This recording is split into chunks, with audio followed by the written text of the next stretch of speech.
Okay, तो next chapter है हमारा ऑन्कोलॉजी। तो ऑन्कोलॉजी में 2 ही सवाल आए हैं, एक एएलएल से आते हैं, दूसरा हॉजकिन लिम्फोमा में से आते हैं।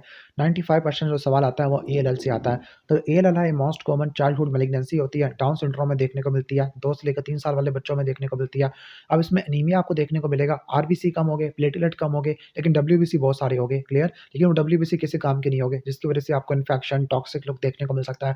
बोन मैरो की एक्सपांशन की वजह से बोन्स या जॉइंट की स्वेलिंग, की टेंडरनेस देखने को मिल सकती है। लिम्फेडिनोपैथी हेपाटोसप्लिनोमेगाली भी हो सकती है और ये टेस्टिस में और सीएनएस में कैंसर फैल जाता है, क्लियर? तो एएलएल स्टार्ट करते हैं। तो एएलएल के जो डिफरेंशियल डायग्नोस होते हैं इसमें आपने इन्फेक्शियस मोनोन्यूक्लियोसिस को सेपरेट करना, क्योंकि इसमें भी लिम्फेडिनोपैथी होती है। इसके अलावा आईटीपी है प्लास्टिक एनीमिया, इसमें सेल्स कम हो जाते हैं, क्लियर? जुवेनाइल इडियोपैथिक आर्थराइटिस है, लिम्फोमा और न्यूरोब्लास्टोमा, ये आपने डिफरेंशियल्स के अंदर रखने होते हैं। अब इसमें क्या क्या इन्वेस्टिगेशन कराते हैं एएलएल के केस में? एएलएल में आप सीबीसी कराओगे जिसमें पैनसाइटोपिनिया मिलेगा और नॉर्मल एमसीवी होता है, यानी एनीमिया ऑफ क्रॉनिक डिजीज आपको देखने को मिलता है। नॉर्मोसाइटिक नॉर्मोक्रोमिक एनीमिया होता है। पेरिफेरल ब्लड स्मेयर करा लोगे, इसमें ब्लास्ट सेल्स मिलते हैं और नॉर्मोक्रोमिक एनीमिया होता है, क्लियर? बोन मैरो बायोप्सी करा लोगे जिसमें आपको 20% से ज़्यादा ब्लास्ट सेल्स मिलेंगे। फ्लो साइटोमेट्री करोगे या साइटोजेनेटिक मॉलिक्यूलर जेनेटिक्स करोगे। चेस्ट एक्सरे में मीडियास्टिनल वाइडनिंग हो सकती है, वो टी सेल लिम्फोमा की वजह से हो सकती है। और सीएसएफ एग्जामिनेशन करोगे to rule out any CNS involvement है। इसके अलावा आपने थेरेपी प्लान करनी है, लाइक आपने कीमो रेडिएशन देनी है ना, तो इसके लिए बायोकेमिकल टेस्ट करोगे। फॉर एग्जांपल सीरम यूरेट है, एलडीएच, आरएफटी, एलएफटी करा लोगे और कार्डिक फंक्शन को चेक करने के लिए ईसीजी और इको करा लोगे। अब इसकी ट्रीटमेंट को आपने 2 में डिवाइड करना है, सपोर्टिव और स्पेसिफिक है। सपोर्टिव के अंदर अगर एनीमिया है तो ब्लड ट्रांसफ्यूजन दे दो, अगर इन्फेक्शन है तो एंटीबायोटिक दे दो, अगर ब्लीडिंग हो रही है तो प्लेटलेट दे दो, ठीक है? स्पेसिफिक के अंदर ड्रग्स आ जाती है, कीमोथेरेपी है और आपकी सर्जरी आ जाती है। मेन ट्रीटमेंट क्या है? Allogeneic haematopoietic stem cell transplantation. और कीमो के अंदर आपने 3 फेज याद रखने हैं, इंडक्शन, कंसोलिडेशन और मेंटेनेंस है। इंडक्शन में रट्टा मार लेना सीवीपी, ओके, साइक्लोफॉस्फामाइड, विनक्रिस्टिन और प्रेडनिसोलोन, ओके। इसके बाद जो आपका होता है ना कंसोलिडेशन फेज है, इसमें रट्टा मार लेना सीडीई, सिटाराबिन, डाकार्बाजिन। इसके अलावा और क्या होता है? ओके, एटिपोसाइट, ये हम देते होते हैं, क्लियर? और जो मेंटेनेंस फेज होता है, मेंटेनेंस फेज में आप क्या क्या देते हैं? मिथोट्रेक्सेट, माइकोफिनोलेट, इसके अलावा आप मैरकैप्टोप्यूरिन देते हैं, ओके, विनक्रिस्टिन और प्रेडनिसोलोन देते होते हैं, क्लियर? और क्यूरेटिव में आप हेमाटोपोइटिक स्टेम सेल ट्रांसप्लांटेशन करते हैं। सही हो गया, ऑलमोस्ट ये हो जाएगा हमारा। अब इसके जो प्रोग्नोस्टिक फैक्टर क्या होते हैं? जो प्रोग्नोस्टिक फैक्टर होते हैं, एज आपने देखनी है, डब्ल्यूबीसी काउंट को आपने देखना होता है, कोई मीडियस्टिनल मास तो नहीं है, यानी अगर एज 1 से लेकर 10 साल है, यंगर एज में है तो उसका प्रोग्नोसिस अच्छा होता है। डब्ल्यूबीसी 20 के से कम है तो प्रोग्नोसिस अच्छा है। कोई मीडियस्टिनल मास नहीं है, L1 का है, जो L1 है ये मोस्ट कॉमन टाइप होती है इसकी, ओके, इसका भी अच्छा होता है, ठीक है? फीमेल में है तो इसका अच्छा होगा। लिम्फेडिनोपैथी नहीं है, कोई मीडियस्टिनल मास नहीं है, लिम्फेडिनोपैथी या हेपाटोसप्लिनोमेगाली नहीं है, एलडीएच ज़्यादा रेस नहीं है, या रैपिड रिस्पॉन्स है टू द इंडक्शन थेरेपी, तो एक गुड प्रोग्नोस्टिक फैक्टर होते हैं। अब आपने इसको ठीक करने के लिए कीमो दी है, कीमो की वजह से क्या-क्या देखने को मिल सकता है? कीमो की वजह से इमीडिएट और लॉन्ग टर्म कॉम्प्लिकेशन होती है। इमीडिएट कॉम्प्लिकेशन में जो आपकी रैपिडली डिवाइडिंग टिश्यूज़ है ना, वो डैमेज हो जाती है, लाइक जीआईटी डैमेज हो जाएगी, आपको कहने का मतलब है एनीमिया देखने को मिलेगा, बोन मैरो डैमेज हो जाएगी, हेयर फॉलिकल डैमेज हो जाएगी, एलोपेशिया हो जाएगा, इन्फेक्शन हो जाएगा। लॉन्ग टर्म कॉम्प्लिकेशन में क्या-क्या आपको देखने को मिल सकता है? निमोनिक है, पोस्ट, ओके, पी से प्रिकॉशियस प्यूबर्टी, ओ से ओबेसिटी, एस से शॉर्ट स्ट्रेचर, टी से थायराइड डिस्फंक्शन है। इसके अलावा ग्रोथ रिटार्डेशन है, सेकेंडरी मैलिग्नेंसी, ऑस्टियोपोरोसिस भी आपको देखने को मिल सकता होता है, क्लियर? तो ऑलमोस्ट ये हो जाएगा। कौन-कौन से प्रोग्नोस्टिक फैक्टर देखते हो? एज है, अगर 1 से लेकर 10 हो तो गुड प्रोग्नोस्टिक फैक्टर है। डब्ल्यूबीसी काउंट है, अगर 20 से कम हो तो गुड प्रोग्नोस्टिक फैक्टर है। टी सेल लिम्फोमा की इन्वॉल्वमेंट है, या इंडक्शन थेरेपी से ज़्यादा अच्छा रिस्पॉन्स आ रहा है, या क्रोमोसोमल एब्नॉर्मैलिटी, लाइक अगर 12-21 की इन्वॉल्वमेंट हो तो उसका गुड प्रोग्नोसिस है, लेकिन अगर फिलाडेल्फिया क्रोमोसोम एब्सेंट हो तो ये बैड प्रोग्नोसिस होता है, क्लियर? ऑलमोस्ट ये हो जाएगा। इसके बाद नेक्स्ट हम आगे आ जाते हैं। नेक्स्ट इवैल्यूएशन स्टेप है, तो एएलएल में क्या-क्या करवाते हैं? सीबीसी विद पेरिफेरल स्मेयर करा लोगे और बोन मैरो एग्जामिनेशन कर लोगे। अब इसमें क्या-क्या हिस्ट्री में सवाल पूछोगे एएलएल से रिलेटेड? अब ड्यूरेशन ऑफ सिम्पटम पूछोगे कि जो एनीमिया, ब्लीडिंग, इन्फेक्शन कब से लेके कब तक था? क्या सिम्पटम थे? लिम्फेडिनोपैथी तो नहीं थी? बॉडी में पिटिचिया, ब्रूजिंग तो नहीं थे? टायर्डनेस, बोन पेन या कोई ऑब्स्ट्रक्टिव सिम्पटम? ये सारे आपने सीएनएस की इन्वॉल्वमेंट वाले सारे सिम्पटम पूछ लेने हैं, क्लियर? तो एएलएल का सवाल हो जाएगा। इसके बाद है हॉजकिन लिम्फोमा। हॉजकिन लिम्फोमा, इसमें भी एज 10 साल से नीचे देखने को मिलती है, लेकिन जो क्लासिकल हॉलमार्क होता है वो लिम्फेडिनोपैथी है। पेलनेस, फर्म, रबरी लिम्फेडिनोपैथी होती है, क्लियर? सर्वाइकल सुप्रा क्लेविकुलर लिम्फ नोड की इन्वॉल्वमेंट होती है। अगर मीडियन स्टीनम को इन्वॉल्व करेगा तो ट्रैक्टल कंप्रेशन हो सकती है, और इसमें आपको कुछ कॉन्स्टिट्यूशनल सिम्पटम भी देखने को मिलते हैं। वो फीवर है, नाइट स्वेट है और वेट लॉस आपको देखने को मिलता होता है, क्लियर? तो ये हॉजकिन लिम्फोमा के पॉइंट्स है। अब क्या-क्या इन्वेस्टिगेशन कराओगे? ब्लड एग्जामिनेशन है जिसमें सीबीसी, ईएसआर, सीआरपी करा लोगे। सीरम कॉपर और सीरम फेरेटिन ये प्रोग्नोस्टिक के तौर पर इस्तेमाल करते हैं। मेन जो इन्वेस्टिगेशन और चॉइस है वो लिम्फ नोड बायोप्सी होती है, लिम्फ नोड एक्सचेंज बायोप्सी जिसमें आपको रीड स्टमक सेल मिलेंगे। इसके अलावा बोन मैरो बायोप्सी भी ले सकते हैं। इमेजिंग के अंदर आप x-ray, CT scan, chest, abdomen, pelvis ले लोगे या पेट स्कैन कर लोगे फॉर स्टेजिंग है। अब स्टेजिंग के लिए जो इस्तेमाल करते हैं वो एंड आर्बोर स्टेजिंग होती है। अगर सिंगल साइड को इन्वॉल्व किया तो वो स्टेज 1 है, अगर एक से ज़्यादा साइड को इन्वॉल्व किया 2 या 2 से ज़्यादा लेकिन सेम साइड पे है डायाफ्राम के तो ये आ जाएगा स्टेज 2।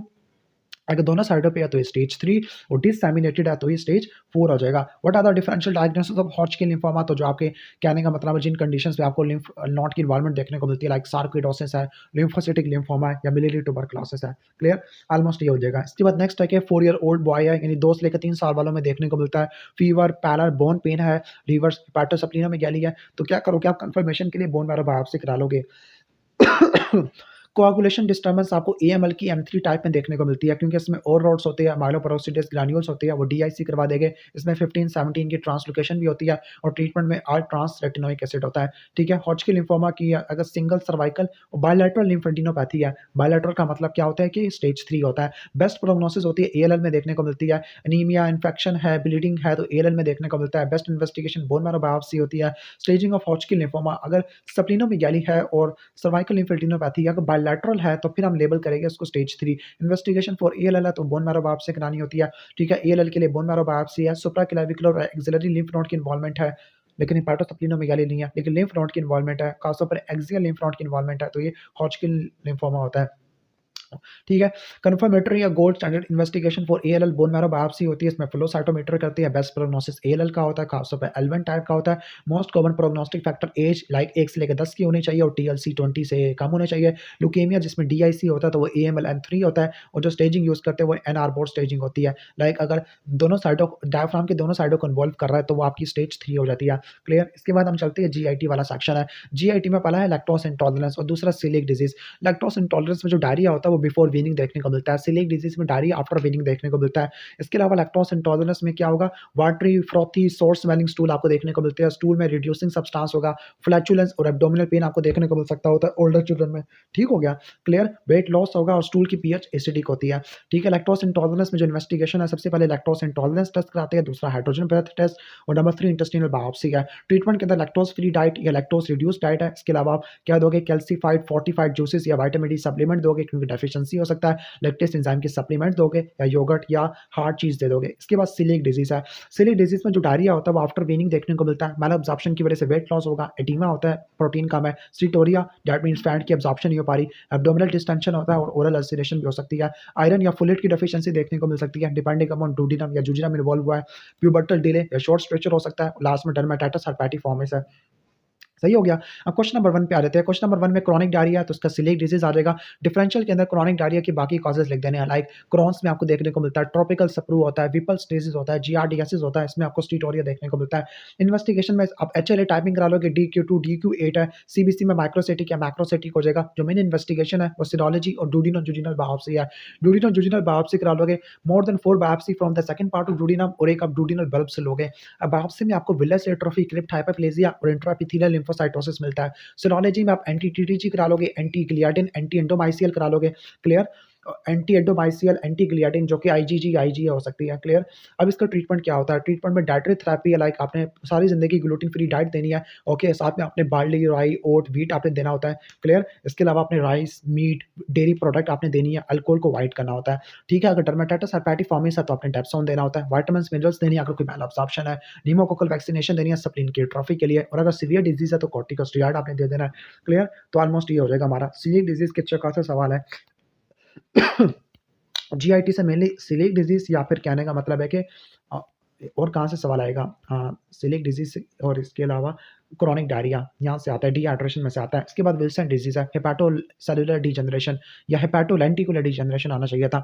इसमें आपको कोरिया की हिस्ट्री मिलती है, हैंड राइटिंग अल्टरेशन है, स्कूल पे अच्छा परफॉर्म नहीं कर रहा और केसर फ्लैशर रिंग होती है आइस के अंदर और लीवर की प्रॉब्लम है like hepatitis, cirrhosis, fulminant hepatitis ये आपको देखने को मिलता है। अब फुलमिनेंट हेपेटाइटिस या एक्यूट हेपेटाइटिस की वजह से इसके क्या क्या डिफरेंशियल होगी विल्सन के, तो विल्सन के डिफरेंशियल में एक्यूट वायरल हेपेटाइटिस है, ऑटोइम्यून हेपेटाइटिस है, ड्रग इंड्यूस्ड हेपेटाइटिस है या अल्फा 1 एंटीट्रिप्सिन डेफिशिएंसी है। अब इन सारे डिफरेंशियल को रूल आउट करने के लिए ब्लड एग्जामिनेशन करा लोगे, सीबीसी, ईएसआर, सीआरपी है, एबीजीज करा लोगे, एलएफटी करा लोगे, एल्ब्यूमिन करा लोगे, ठीक है, ग्लूकोज करा लोगे, ब्लड की और यूरिन की टॉक्सिकोलॉजी स्क्रीनिंग कर लोगे, वायरल मार्कर को देखोगे A B C D E के, और सबसे इंपॉर्टेंट है विल्सन के अपने जो टेस्ट होते हैं लाइक कॉपर स्टडी करा लोगे, सीरम सेरालोप्लाज्मिन कम होता है, बेस्ट इनिशियल टेस्ट है, confirmatory 24 hour urinary copper excretion होती है, सीरम कॉपर भी ज्यादा होता है, और स्लिट लंग एग्जामिनेशन है जिसमें आपको क्या मिलेगा, केसर फ्लैश रिंग आपको देखने को मिलती है।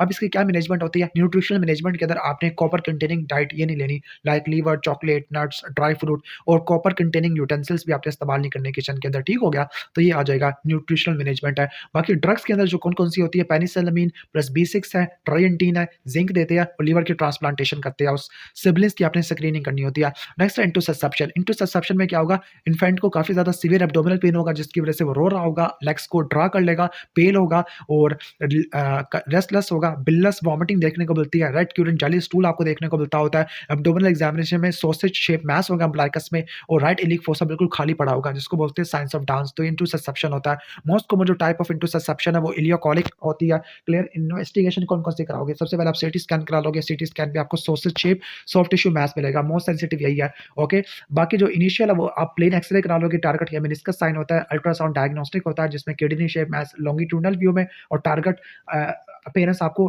ट्रांसवर्स व्यू में देखने को मिलती है, और बेरियम अनीमा में क्लास साइन होता है। हॉस्पिटल में एडमिशन करेंगे, रिससिटेट करेंगे, और इसमें जो बेरियम अनीमा ना वो डायग्नोस्टिक भी है, थेरापेटिक भी है। बेरियम अनीमा में क्लास साइन या कॉल्ड स्प्रिंग साइन होता है।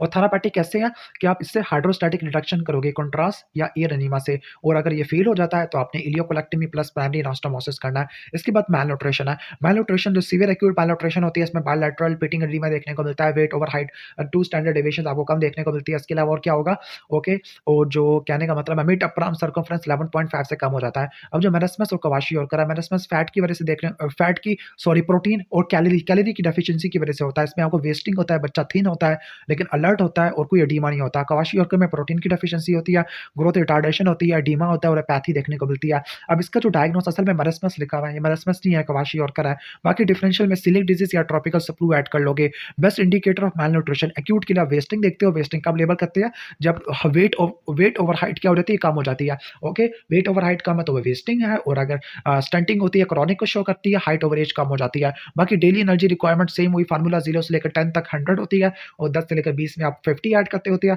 क्लियर। और इससे अगले 20 सुपर वालों में आप 20 किलो कैलोरी पर केजी आप ऐड करते होते हैं। क्या क्या इन्वेस्टिगेशन करा लोगे, मैल न्यूट्रिशन वाले पेशेंट में आप सारे बेस लाइन्स करा लोगे, एबीजीज करा लोगे, ब्लड स्मेयर करा लोगे, सीबीसी है, ओके, सीरम प्रोटीन्स करा लोगे। क्वाशी में डिक्रीज होती है लेकिन मेरस्मस में नॉर्मल होती है, इसमें कैलोरीज की डेफिशिएंसी होती है। क्लियर। बाकी स्टूल माइक्रोस्कोपी और यूरिन एनालिसिस है। अब यहाँ पर डिफरेंस लिखा हुआ है। मेरस्मस में क्या होता है, सीवियर ग्रोथ फेलियर होता है, क्वाशियोरकर में मॉडरेट ग्रोथ फेलियर होता है। मेरस्मस में मसल की वेस्टिंग होती है, क्वाशियोरकर में कम होती है। मेरस्मस वाला बच्चा इरिटेबल और अलर्ट होता है, क्वाशियोरकर वाला पैथी होता है। मेरस्मस में एडीमा नहीं होता, क्वाशियोरकर में एडीमा देखने को मिलता है। अब इसकी जो मैनेजमेंट है, इसकी मैनेजमेंट यहाँ पे सही नहीं लिखी हुई। आपने इसकी मैनेजमेंट को 3 हेडिंग में डिवाइड करना होता है, ठीक है। एक तो आपका स्टेबिलाइजेशन फेस है जिसको आप एक्यूट फेस कहते हैं, दूसरा आपका कहने का मतलब है कि दूसरा आपका रिहैबिलिटेशन फेस होता है। पहला स्टेबिलाइजेशन फेस है, दूसरा रिहैबिलिटेशन फेस है, और तीसरा फॉलो अप फेस होता है। अब जो एक्यूट फेस में या स्टेबिलाइजेशन फेस में आप dehydration, okay, hypoglycaemia, hypothermia, infection, micronutrient deficiency, electrolyte imbalance को ठीक करते होते हैं। क्लियर। इस हेडिंग को आपने याद कर लेना है। इसके बाद एक्यूट डायरिया। अब यहाँ पर ना आपने 2 तरह की डिहाइड्रेशन पढ़नी है। अगर कोई बच्चा कहने का मतलब लेथार्जिक है, ठीक है, और उसकी आइज वेरी संकन है, ड्राई है, टीयर्स नहीं है, माउथ और ट्रंक वेरी ड्राई है, और जो स्किन पिंच वेरी स्लोली है, मोर देन लाइक हम कह सकते हैं कि 2 सेकंड से ज़्यादा का है, और थर्स्ट इसकी पुअर है यानी पानी नहीं पी रहा, तो वो सीवियर डिहाइड्रेशन को शो करता है। और सम डिहाइड्रेशन में बच्चा रेस्टलेस होगा, इरिटेबल होगा, आई संकन होती है, जो स्किन जो होता है पिंच टेस्ट होता है वो स्लोली होता है, यानी 1 सेकंड से ज़्यादा का देखने को मिलता होता है। क्लियर। और जो पानी पी रहा होता है, पानी ईगरली पी रहा होता है। क्लियर। ड्रिंक्स ईगरली, तो ये सम डिहाइड्रेशन को शो करता होता है। ये क्यों इंपॉर्टेंट है, क्योंकि सम डिहाइड्रेशन में प्लान बी आता है और सीवियर डिहाइड्रेशन में प्लान सी आता है। फॉर एग्जांपल क्वेश्चन नंबर 1 में लेथार्जिक है तो सीवियर डिहाइड्रेशन है, प्लान सी को फॉलो करना होता है। प्लान सी में आपने आईवी फ्लूइड्स देने हैं, 100 ml पर केजी रिंकल लैक्टेट देना होता है। क्लियर। अब इसको आपने इन्फेंट्स में आपने देना होता है 6 घंटे पूरे करने हैं। इसका जो 30 ml है वो आपने देना होता है लाइक आपने 1 घंटे में, और जो बाकी 5 घंटों में आपने 70 ml देना होता है। क्लियर। और जबकि आप इन्फेंट्स यानी 12 महीनों से ऊपर का है तो आपने 3 घंटे पूरे करने हैं, यानी 30 ml आपने 0.5 आवर्स में दे देना, और बाकी 2.5 आवर में 70 दे देना है। क्लियर। अगर आई विलान अवेलेबल नहीं है तो आपने एनजी देनी है 20 ml पर केजी पर आवर के हिसाब से 6 घंटों तक, और आपने रीअसेसमेंट हर एक से लेकर 2 घंटे के बाद करनी है। फिर आपने देखना है कि किस प्लान में शिफ्ट करना है। सही है। अब फ्लूइड रिप्लेसमेंट की कैलकुलेशन क्या होती है? डेफिसिट और मेंटेनेंस होता है। डेफिसिट में 100 ml पर केजी है और मेंटेनेंस में क्या होता है 0 से लेकर 10 में वही वाला 0 से लेकर 10 में 100 केजी वाला। क्लियर? 100 ml पर केजी ठीक हो गया, तो आप कैलकुलेट कर लोगे। Indication for antibiotic therapy. Antibiotic therapy कब स्टार्ट करते हैं? जब कोलेरा होता है या डिसेंट्री होता है, लाइक क्लोस्ट्रीडियम जेजुनाई का इन्फेक्शन है, मेबियासिस है, स्टेफल शिगेला साल्मोनेला है या ई कोलाई का इन्फेक्शन है, उस केस में आपने स्टार्ट करना होता है। अब डिहाइड्रेशन की क्या कॉम्प्लिकेशन हो सकती है? डिहाइड्रेशन की वजह से इलेक्ट्रोलाइट इम्बैलेंस होता है, लाइक हाइपोनेट्रीमिया, हाइपरकैलेमिया देखने को मिलता है, हाइपोग्लाइसीमिया आपको देखने को मिलता है, मेटाबॉलिक एसिडोसिस हो सकती है, डिहाइड्रेशन की वजह से रीनल फेलियर हो सकता है, ब्रेन डैमेज हो सकता है, सीजर्स देखने को मिल सकते होते हैं। क्लियर? तो ये सीवियर डिहाइड्रेशन आ जाएगा। अब क्या प्रिवेंशन स्ट्रेटजीज है टू प्रिवेंट डायरिया डिहाइड्रेशन है? तो आपने ब्रेस्ट फीडिंग को प्रमोट करना है, रोटा वायरस की वैक्सीनेशन लगवानी है, साफ सुथरा पानी पीना है, मीजल्स की वैक्सीनेशन लगवा देनी है, कोलेरा वाले पेशेंट को आइसोलेट कर देना है और कोलेरा की वैक्सीनेशन लगवा लेनी है। अगर किसी पेशेंट को डायरिया हो रहा है तो हिस्ट्री में क्या क्या सवाल पूछेंगे? Number one, duration of diarrhoea. Diarrhoea का ड्यूरेशन क्या था, कितना फ्रीक्वेंसी थी, कंसिस्टेंसी कैसी कैसी थी, कंटेंट कैसे था स्टूल के, कोई वॉमिटिंग तो नहीं आई थी, यूरिन पास हुआ था, फीवर था, डायरिया, कोई पास हिस्ट्री तो नहीं थी, वैक्सीनेशन स्टेटस मालूम कर लेंगे। अब क्लिनिकल एग्जामिनेशन में क्या क्या देखते हैं? नंबर वन, जनरल बिहेवियर के, लिथार्जिक या रेस्टलेस तो नहीं है, वाइटल्स देखते हैं, आइस को, टीयर्स को, म्यूकस मेम्ब्रेन को, थर्स्ट को, स्किन पिंच टेस्ट को, सीएनएस फाइंडिंग को और चेस्ट की ऑस्कल्टेशन करते हैं। इसके बाद प्लान ए है।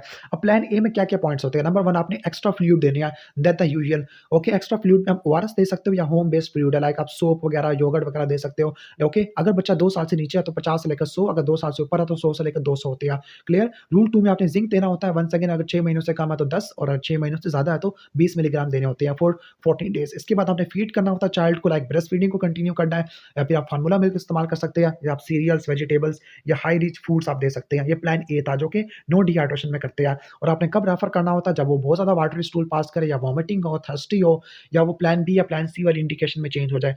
अब इसके बाद ओआरएस और हाइपोस्मोलर ओआरएस, इसको आपने डिफरेंशिएट कैसे करना है? पहले तो रट्टा मारना कंपोजिशन क्या होती है? NaCl, KCl, ट्राइसोडियम सिट्रेट और ग्लूकोज होता है। ग्लूकोज का रट्टा मार लेना, जो स्टैंडर्ड ओआरएस को भी रट्टा मारते हैं। ओके, इसमें 20 होता है, स्टैंडर्ड ओआरएस में क्या होता है? ग्लूकोज 20 होता है। NaCl जो सोडियम होता है वो 3.5 होता है, KCl 1.5 होता है और ट्राइसोडियम सिट्रेट 2.9 होता है। इन सबको प्लस कर लोगे 27.9 है। अब जो हाइपोस्मोलर है इसमें सोडियम को और ग्लूकोज को कम कर दिया। सोडियम 3.5 से लेकर 2.6 पे कर दिया और ग्लूकोज को 20 से 13.5 पे कर दिया। क्लियर? अब सीवियर डिहाइड्रेशन कब लेबल करते होते हैं? जब पेशेंट को लेथार्जिक है, संकन ड्राई आईज है, टीयर नहीं है, माउथ और टंग वेरी ड्राई है, ड्रिंक पुअरली है और skin pinch test very slowly है। क्लियर? ऑलमोस्ट ये हो जाएगा आपका। बाकी प्लान बी भी लिखा हुआ, प्लान बी में क्या देते हैं? ओआरएस 4 घंटे तक देते होते हैं, 75 ml पर केजी।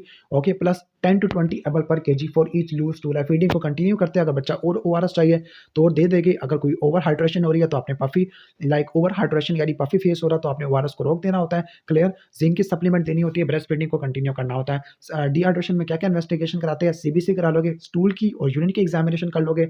ओके, यानी जो आपके बॉडी फ्लूइड्स है, स्टूल, ब्लड और यूरिन, इनकी आप कल्चर वगैरह एग्जामिनेशन कर लोगे और एक्सरे टेस्ट करा लोगे।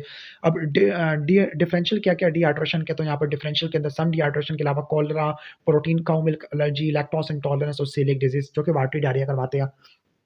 क्लियर? इसके बाद है कि फीवर है, वॉमिटिंग और जॉन्डिस है फॉर द 3 डेज़ है, इन्फेक्टिव हेपेटाइटिस ए की हिस्ट्री आपको लग रही है तो डायग्नोसिस कैसे बनाओगे? आईजीएम एंटीबॉडी को देखोगे। वेट 6.5 केजी यानी काफ़ी ज़्यादा कम है, स्केली हाइपोपिगमेंटेड लेयर है और एडिमा फीट है। ओके, एडिमा फीट है तो क्वाशियोरकर में देखने को मिलता होता है। रिकरेंट डायरिया, डायरिया को प्रिवेंट करने के लिए क्या देते होते हैं? ओके, जिंक की सप्लीमेंट देती होती है। वैसे रोटा वायरस की वैक्सीनेशन भी आ सकती है। क्वेश्चन नंबर 4 है कि मोस्ट कॉमन एक्यूट हेपेटाइटिस जो कि फीकल ओरल रूट से आता है बच्चों में, हेपेटाइटिस ए होता है, दूसरा ए भी होता है। कॉन्जेनिटल हाइपरट्रॉफिक पायलोरिक स्टेनोसिस, अब ये 2 से लेकर 4 महीनों पे जाके प्रेजेंट करती है। ओके, तो बेस्ट आंसर क्या होगा? 4 मंथ्स कर लो। Okay, on routine examination of 2 month old baby है। ओके, सॉफ्ट लिवर पाल्पेबल है तो ये रूटीन फाइंडिंग होती है। ओके, लिथार्जिक और सनकन आइज है और स्किन पिंच 2 सेकंड से ज़्यादा का है तो सीवियर डिहाइड्रेशन है, प्लान सी देना होता है। लो स्मोलर ओआरएस में कंपोजिशन क्या होती है? पहले हमने रट्टा मारा था, जो सोडियम था, NaCl था, वो 3.5 था, लेकिन अब मिली ऑस्मोल में पूछ रहा है लो स्मोलर वालों में, तो आपने रट्टा मार लेना, वो कितनी होती है? 75 मिलीमोल होती है। क्लियर? 75 मिलीमोल होती है। इसके बाद है कि परसिस्टेंट डायरिया कब लेबल करते होते हैं? तो 14 डेज से ज़्यादा आपको देखने को मिलता होता है। क्लियर? परसिस्टेंट डायरिया यूजुअली क्या होता है? ओके, इन्फेक्शन की वजह से होता है, क्रॉनिक डायरिया नॉन इन्फेक्शियस होता है। ठीक है? इसके बाद हेमाटोमेसिस है। ओके, और नो हेमाटोमेगाली है लेकिन स्प्लीनोमेगाली है, इसोफेजियल वायरसेस है तो ये पोर्टल हाइपरटेंशन की वजह से होती है। क्लोराइड कंटेंट ऑफ ओआरएस तो कितना होता है? 80 होता है। क्लियर? अभी ये सारा पढ़ना पड़ेगा हमें आगे जाके। ओके, लाइक जो सोडियम होता है हाइपोस्मोलर में 75 है, जो कि क्लोराइड कितना होता है? वो 20 होता है, वो तो फिक्स्ड है क्लोराइड वाला। सही है? और नहीं, क्लोराइड वाला 80 है, सॉरी, क्लोराइड वाला 80 स्टैंडर्ड में और हाइपोस्मोलर में 65 है। क्लियर? तो ये फैक्चुअल है। Okay, 1 and half year old child है जिसको 10 केजी चाहिए। ओके, 10 केजी चाहिए, रिंगल लैक्टेट है। अब देखो ना 1 साल से ऊपर क्या, तो आपने 3 घंटे पूरे करने हैं और उसका जो 300 है वो 1 हाफ आवर में देना है और बाकी 2.5 आवर में पूरा करना है।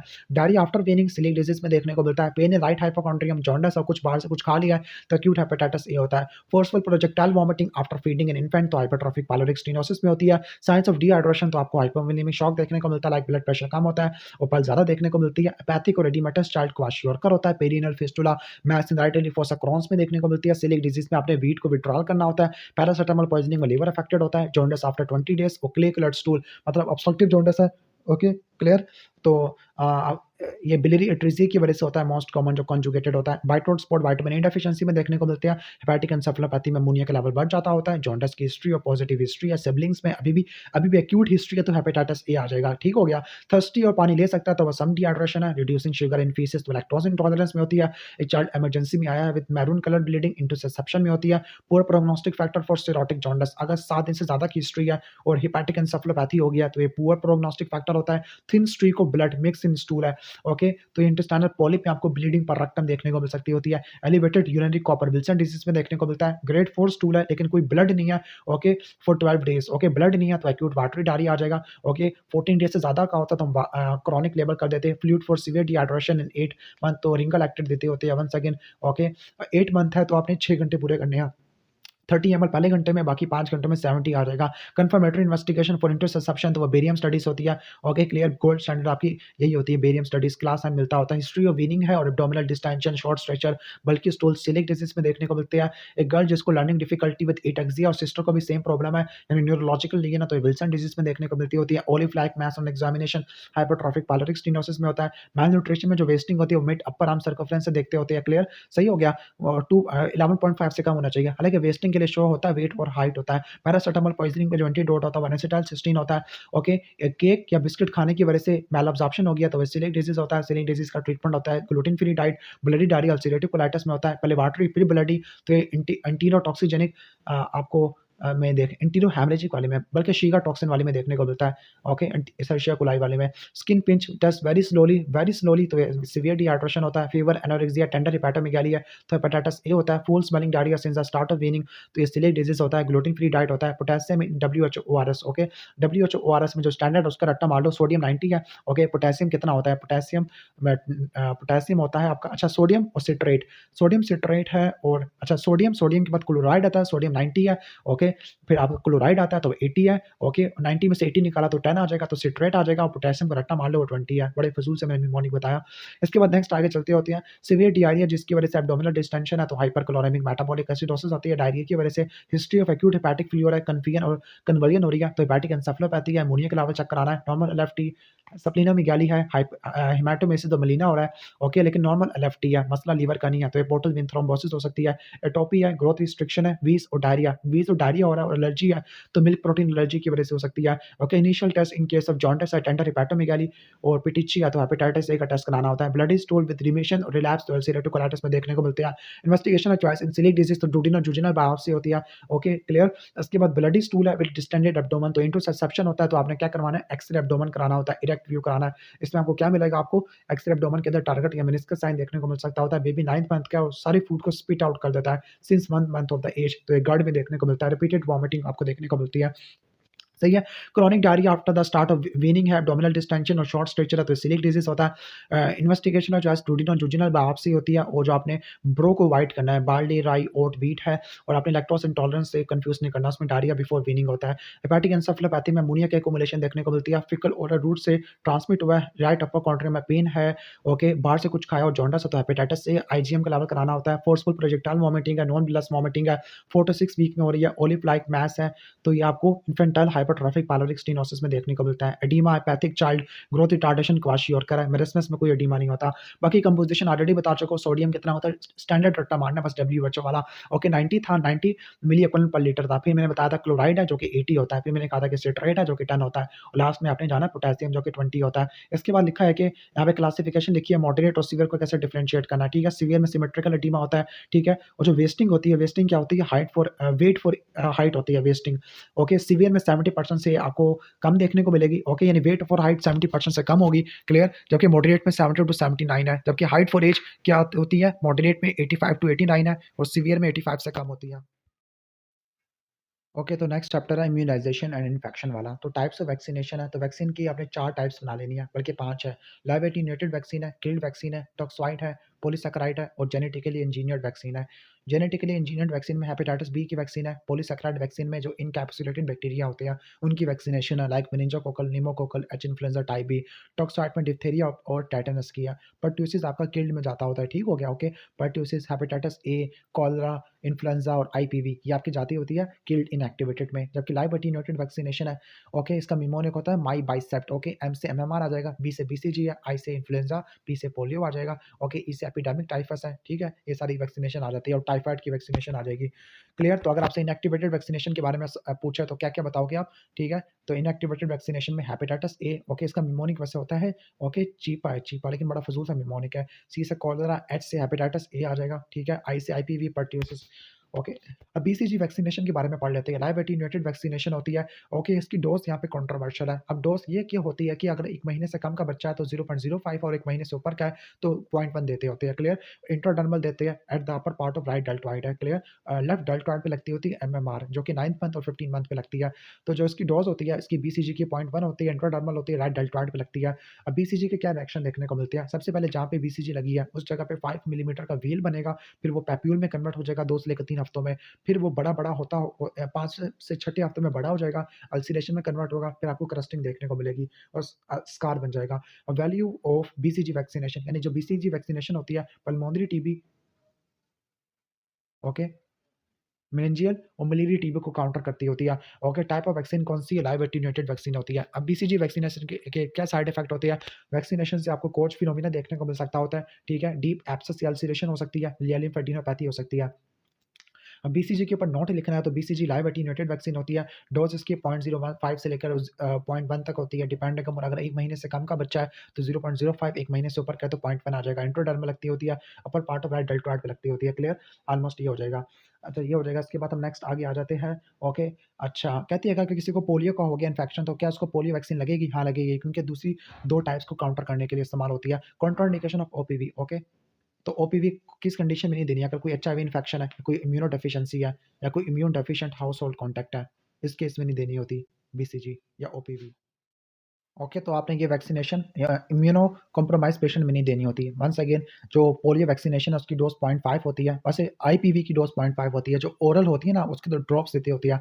जो आईपीवी इंट्रामस्कुलर लगती होती है, डोज़ 1 14 वीक्स पर और डोज़ 2 9 वीक पे देखने को मिलती है, सही है। इसके बाद पर्ट्यूसिस वैक्सीनेशन की क्या कॉम्प्लिकेशन देखने को मिलती है, निमोनिक है, चीप, ओके। निमोनिक है, चीप, और सी से कन्वर्जन, एच से आपको देखने को मिलेगा like hypotonic hyper responsive episode है, ओके। ई से एन्सेफलोपैथी है, ए से एनाफिलैक्सिस है और पी से पर्सिस्टेंट हाई पिच क्राइंग है फॉर मोर देन 3 आवर्स, ये आपको देखने को मिलती है, क्लियर। और इसकी क्या कॉन्ट्राइंडिकेशन होती है पर्ट्यूसिस वैक्सीनेशन की, जो एब्सोल्यूट होती है वो एनाफिलैक्सिस होती है और जो रिलेटिव होती है वो प्रोग्रेसिव एन्सेफलोपैथी होती है, क्लियर। इसको देख लेना आप। अब इसकी जो वैक्सीनेशन होती है मीजल्स की, वो कौन-सी होती है? एमएमआर होती है, सबक्यूटेनियस लगती है, 0.5 होती है, लेफ्ट डेल्टॉइड पे लगती है। डोज़ 1 9 मंथ पे और डोज़ 2 15 मंथ पे देखने को मिलती है, क्लियर? ये रट्टा मार लेना। इसके बाद है हमारा, अगर कोई इन्फेंट पैदा हुआ है हेपेटाइटिस बी पॉज़िटिव मदर के अंदर, तो उसमें अपने इन्फेंट को अपनी एक्टिव और पैसिव इम्यूनिटी दोनों देनी होती है। ओके, एक्टिव इम्यूनिटी में आपने क्या करना है, हेपेटाइटिस बी की वैक्सीन देनी होती है और पैसिव के अंदर आपने 0.5 एमएल हेपेटाइटिस बी इम्यूनोग्लोबुलिन देना होता है। फिर आपने फर्दर प्लान क्या देना होता है? पहली डोज़ तो उसकी बर्थ के टाइम पे लगी कॉन्टैक्ट पर, दूसरी आपने, ओके, 1 मंथ के बाद और तीसरी छठे महीनों के बाद लगानी होती है। और सरफेस एंटीजन की टेस्टिंग आपने 12 से लेकर 15वें हफ्ते पर, महीने पे करानी होती है, सॉरी 12 टू 15 मंथ्स पे करानी होती है। रूट ऑफ एडमिनिस्ट्रेशन इंट्रामस्कुलर होता है और आपने 2 सेपरेट साइट्स पे लगाना होता है। इसके बाद वैक्सीनेशन का शेड्यूल, एक बच्चा आया 4 साल का जिसने कोई भी वैक्सीनेशन नहीं लगवाई तो फौरन कॉन्टैक्ट पे हम बीसीजी लगवा देगा, क्लियर। इसके बाद डिप्थीरिया टेटनस यानी पर्ट्यूसिस की नहीं लगवाई कि डिप्थीरिया टेटनस की, नहीं टेटनस तो नहीं है, डिप्थीरिया की और टाइफाइड की और पोलियो के ड्रॉप्स दे देंगे, 2 डोज़ देंगे 6 वीक के इंटरवल के ऊपर और फर्स्ट बूस्टर 6 मंथ पे दे देंगे और एमएमआर दे देंगे, ठीक हो गया, क्लियर। अब सारा ईपीआई स्केड्यूल लिखा हुआ है, ईपीआई स्केड्यूल आप इसको रट्टा मार लेना। बता दूँ बर्थ के टाइम पे ना 3 वैक्सीनेशन लगती है और निमोनिक है एचबीओ, हेपेटाइटिस बी है, इसके अलावा आपका बीसीजी और ओपीवी आ जाएगा। इसके बाद 6, 10, 14 पे सेम वैक्सीनेशन है, निमोनिक है, प्रो, निमोकोकल, पेंटावेलेंट है, रोटा है और आपको ओपीवी होती है। बस 14 वीक पे ओपीवी के बजाय आईपीवी आ जाता है और 9th मंथ पे भी आपने आईपीवी लगवाना होता है। इसके अलावा एमआर लगवाओगे और आईपीवी 2 लगवा लोगे और टाइफाइड लगवा लोगे और एमआर को रिपीट करोगे 15 मंथ्स के ऊपर। ऑलमोस्ट ये हो जाएगा आपका same. Vaccine to be given है। अच्छा, लाइव वैक्सीनेशन जो कि एपीआई स्केड्यूल में होती है, वो कौन-कौन सी थी लाइव वैक्सीनेशन? आपकी एमआर होती है, ठीक है? इसके अलावा मीज़ल्स की थी, रोटा की थी, ओपीवी और बीसीजी की आपकी लाइव एटेन्यूएटेड वाली होती है। आज आई थिंक ऑलमोस्ट ये तो हो जाएगा सारा। इसके बाद इन्फेक्शन के अंदर आ जाते हैं। तो टीबी के लिए जो टेस्ट करते हैं उसको मार्टेस टेस्ट बोलते हैं, पीपीटी टेस्ट कहते हैं। अब इसमें जो एंटीजन इस्तेमाल करते हैं ना, उसकी डोज़ भी तकरीबन 0.1 होती है। जो सिंपल जो वैक्सीनेशन में दे रहे थे, सेम वही है डोज़ और इसकी जो रूट ऑफ एडमिनिस्ट्रेशन है, वो भी सेम इंट्राडर्मल है। लेकिन जो पीपीडी टेस्ट होता है ना, मार्टेस टेस्ट, ये लेफ्ट फोरआर्म पे करते होते हैं, क्लियर? अब इसकी इंटरप्रिटेशन क्या है? अगर 5 मिलीमीटर से कम का तो नेगेटिव है, 5 से लेकर 10 है तो डाउटफुल, 15 से ज़्यादा का है तो ये पॉजिटिव होता है। फ़ॉल्स नेगेटिव मार्टेस टेस्ट की क्या रीज़न हो सकती है? एनर्जी है या कुछ खाया नहीं है इसने, मैलन्यूट्रिशन है या रिसेंटली उसको टीबी का इन्फेक्शन हुआ है 8 से लेकर 10 हफ्तों के अंदर या वेरी यंग एज है, यानी 6 महीने से ज़्यादा यंगर है। रिसेंट लाइव वायरस मीज़ल्स की वैक्सीनेशन है, इनकरेक्ट मेथड है, या सही से मेथड नहीं है या सही से मेजरमेंट नहीं किया या इम्यूनो कॉम्प्रोमाइज़ पेशेंट है। इसके बाद पोलियो है। पोलियो में अनवैक्सीनेटेड चाइल्ड होता है, एसिमेट्रिक फ्लैसिड पैरालिसिस आपको देखने को मिलती है। क्लियर? सीधे चल भी नहीं सकता होता। यहाँ पे हाइपरटोनिया और हाइपर रिफ्लेक्सिया लिखा हुआ है, हालाँकि हाइपोटोनिया और ए रिफ्लेक्सिया आना चाहिए था। क्लियर? सही हो गया? क्लियर? ऑलमोस्ट ये आ जाएगा। लेकिन कहने का मतलब है दूसरी एक साइड पे ना पावर बिल्कुल खत्म हो जाएगी, दूसरी साइड पे मे बी शायद ज़्यादा देखने को मिले, एसिमेट्री आपको देखने को मिलती है। क्लियर? Hypotonia, hyper reflexia. अच्छा, तो पोलियो के डिफरेंशियल के अंदर एसेप्टिक मेनिंजाइटिस है, इसके अलावा जीबी सिंड्रोम है जो कि बायलैटरल असेंडिंग पैरालिसिस करवाता होता है, ट्रांसवर्स माइलेटस और बोचुलिज्म है। मेनली पोलियो का क्लिनिकल डायग्नोस होता है, बाकी आप क्या करोगे, स्टूल स्टूल स्वैब ले सकते हो, स्टूल स्वैब में 2 या 2 से ज़्यादा स्टूल के सैंपल लोगे 24 आवर अपार्ट, ठीक है? थ्रोट स्वैब ले लोगे, सीएसएफ का स्वैब ले लोगे after 3 to 5 days, okay? CBC में डब्ल्यूबीसी आपको ज़्यादा देखने को मिलेगी और सीएसएफ एनालिसिस में प्रोटीन एलिवेटेड होगी, क्लियर?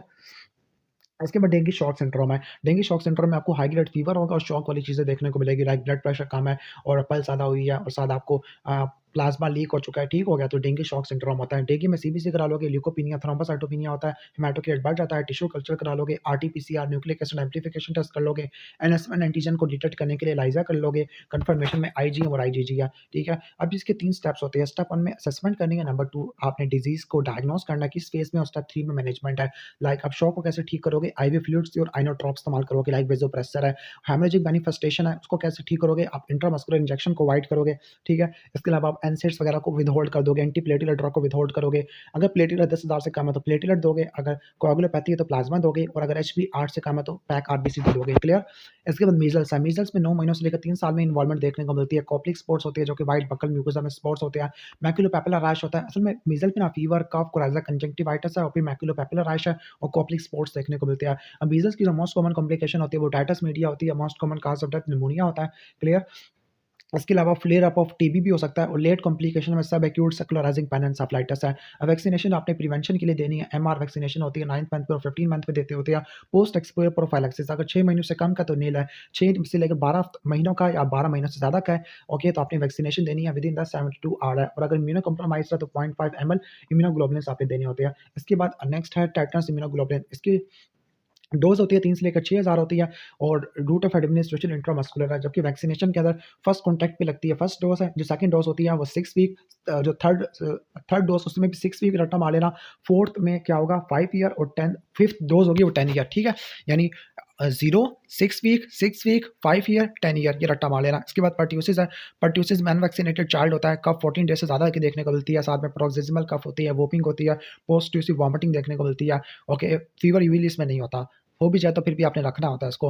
ओके, डायग्नोज़ कैसे बनाओगे? हिस्ट्री और क्लिनिकल एग्जामिनेशन से लाइक क्लिनिकल फीचर देखोगे, अनइम्यूनाइज्ड चिल्ड्रन होगा, पर्ट्यूसिस पेशेंट होगा, सीबीसी में एब्सोल्यूट लिम्फोसाइटोसिस होगा, ओके, नेज़ल स्वैब को कल्चर करोगे, पोर्टेड डेंगू मीडियम के अंदर, चेस्ट एक्स-रे करा लोगे, इन्फिल्ट्रेशन या टेलेक्टेसिस देखने को मिल सकता है। अब इसकी जो कॉम्प्लिकेशन है ना, ओके, रेस्पिरेटरी कॉम्प्लिकेशन हो सकती है लाइक ओटाइटिस मीडिया, निमोनिया, निमोथोरेक्स है, ब्रोंकिएक्टेसिस हो सकता है, न्यूरोलॉजिकल में सीज़र और एन्सेफेलोपैथी है, ब्लीडिंग हो सकती है लाइक आँख से, नाक से और ब्रेन से इंट्राक्रैनियल हेमरेज हो सकता है, सीज़र या इंग्वानल हर्निया, रेक्टल प्रोलैप्स हो सकता है।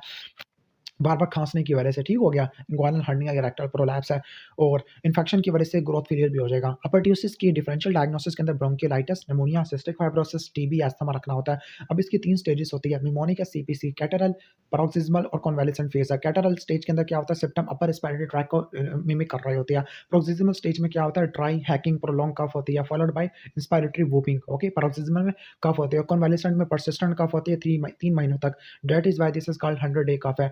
इन्वेस्टिगेशन तो सेम आपको बता दिया, ट्रीटमेंट में सपोर्टिव है, सपोर्टिव में आप हाइड्रेशन को मेंटेन करोगे, ऑक्सीजन थेरेपी दे दोगे, डायज़ेपाम दोगे कन्वर्जन के लिए और ड्रग्स कौन-सी दोगे, मैक्रोलाइड्स है, एरिथ्रोमाइसिन एजिथ्रोमाइसिन या एरिथ्रोमाइसिन है, कॉर्टिकोस्टेरॉइड या साल्बुटामोल सीवियर केस में दोगे और आइसोलेशन आपने 5 दिन के लिए करनी होती है, क्लियर?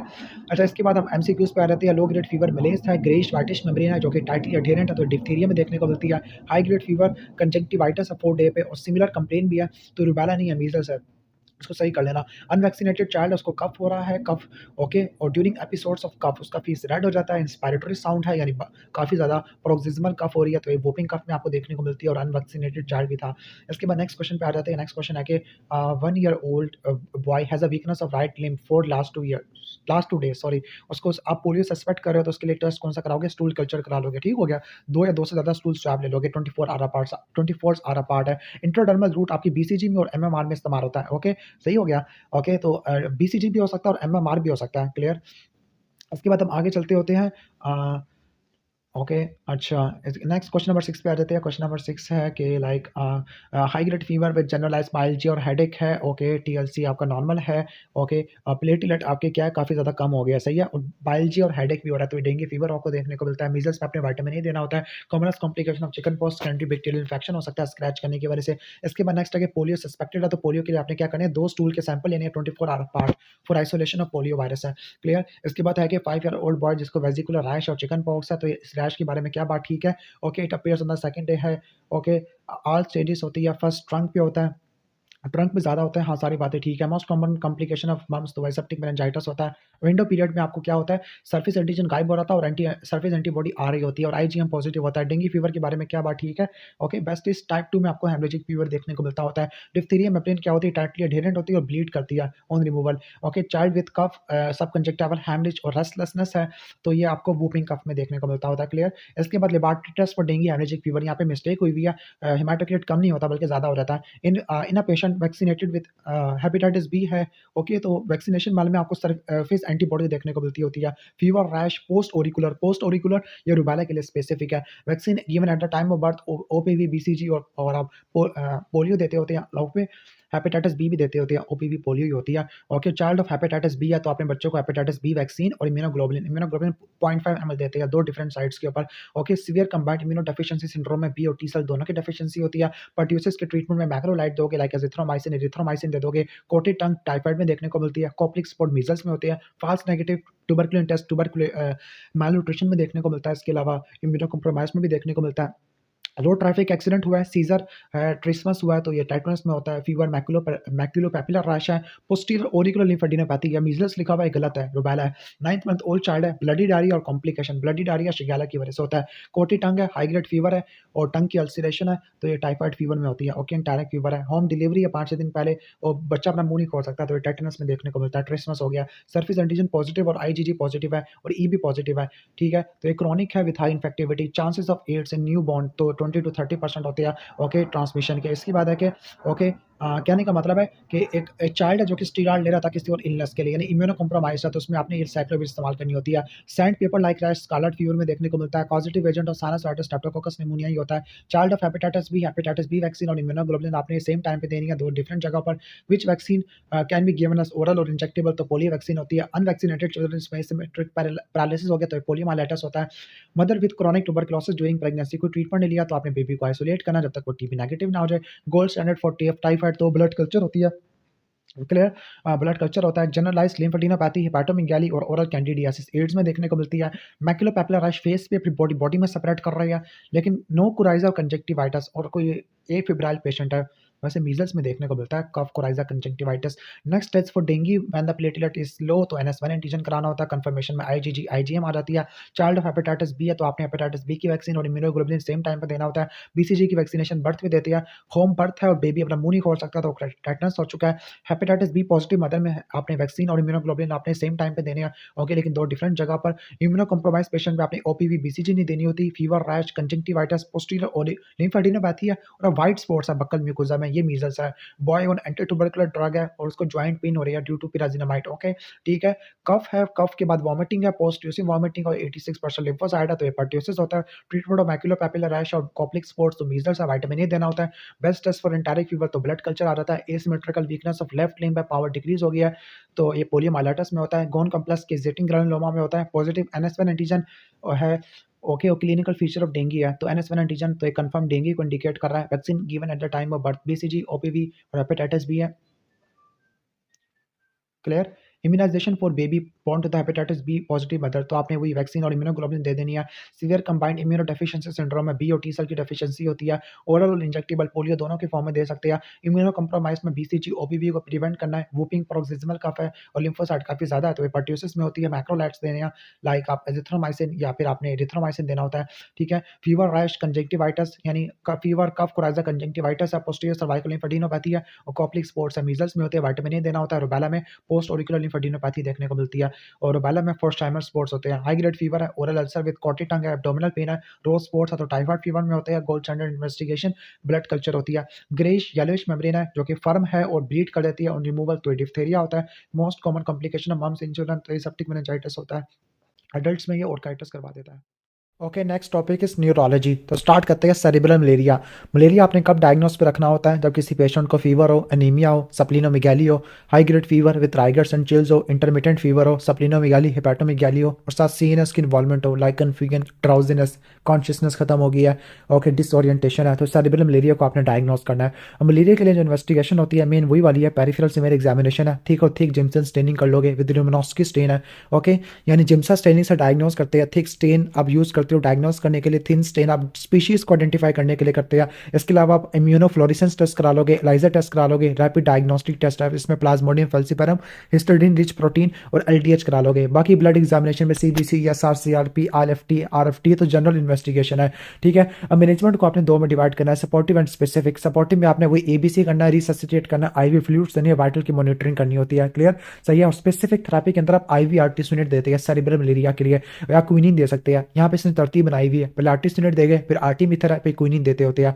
और अगर बच्चा 8 साल से नीचे का तो क्लिंडामाइसिन और 8 साल से ऊपर का तो डॉक्सीसाइक्लिन इस्तेमाल करते होते हैं। और सेरिब्रल मलेरिया की डिफरेंशियल डायग्नोसिस के अंदर फिब्राइल फिट्स है, पायोजेनिक मेनिंजाइटिस है, वायरल एन्सेफेलाइटिस और हिपैटिक कोमा जिनमें आपको सीजर्स और फीवर देखने को मिलता होता है। क्लियर।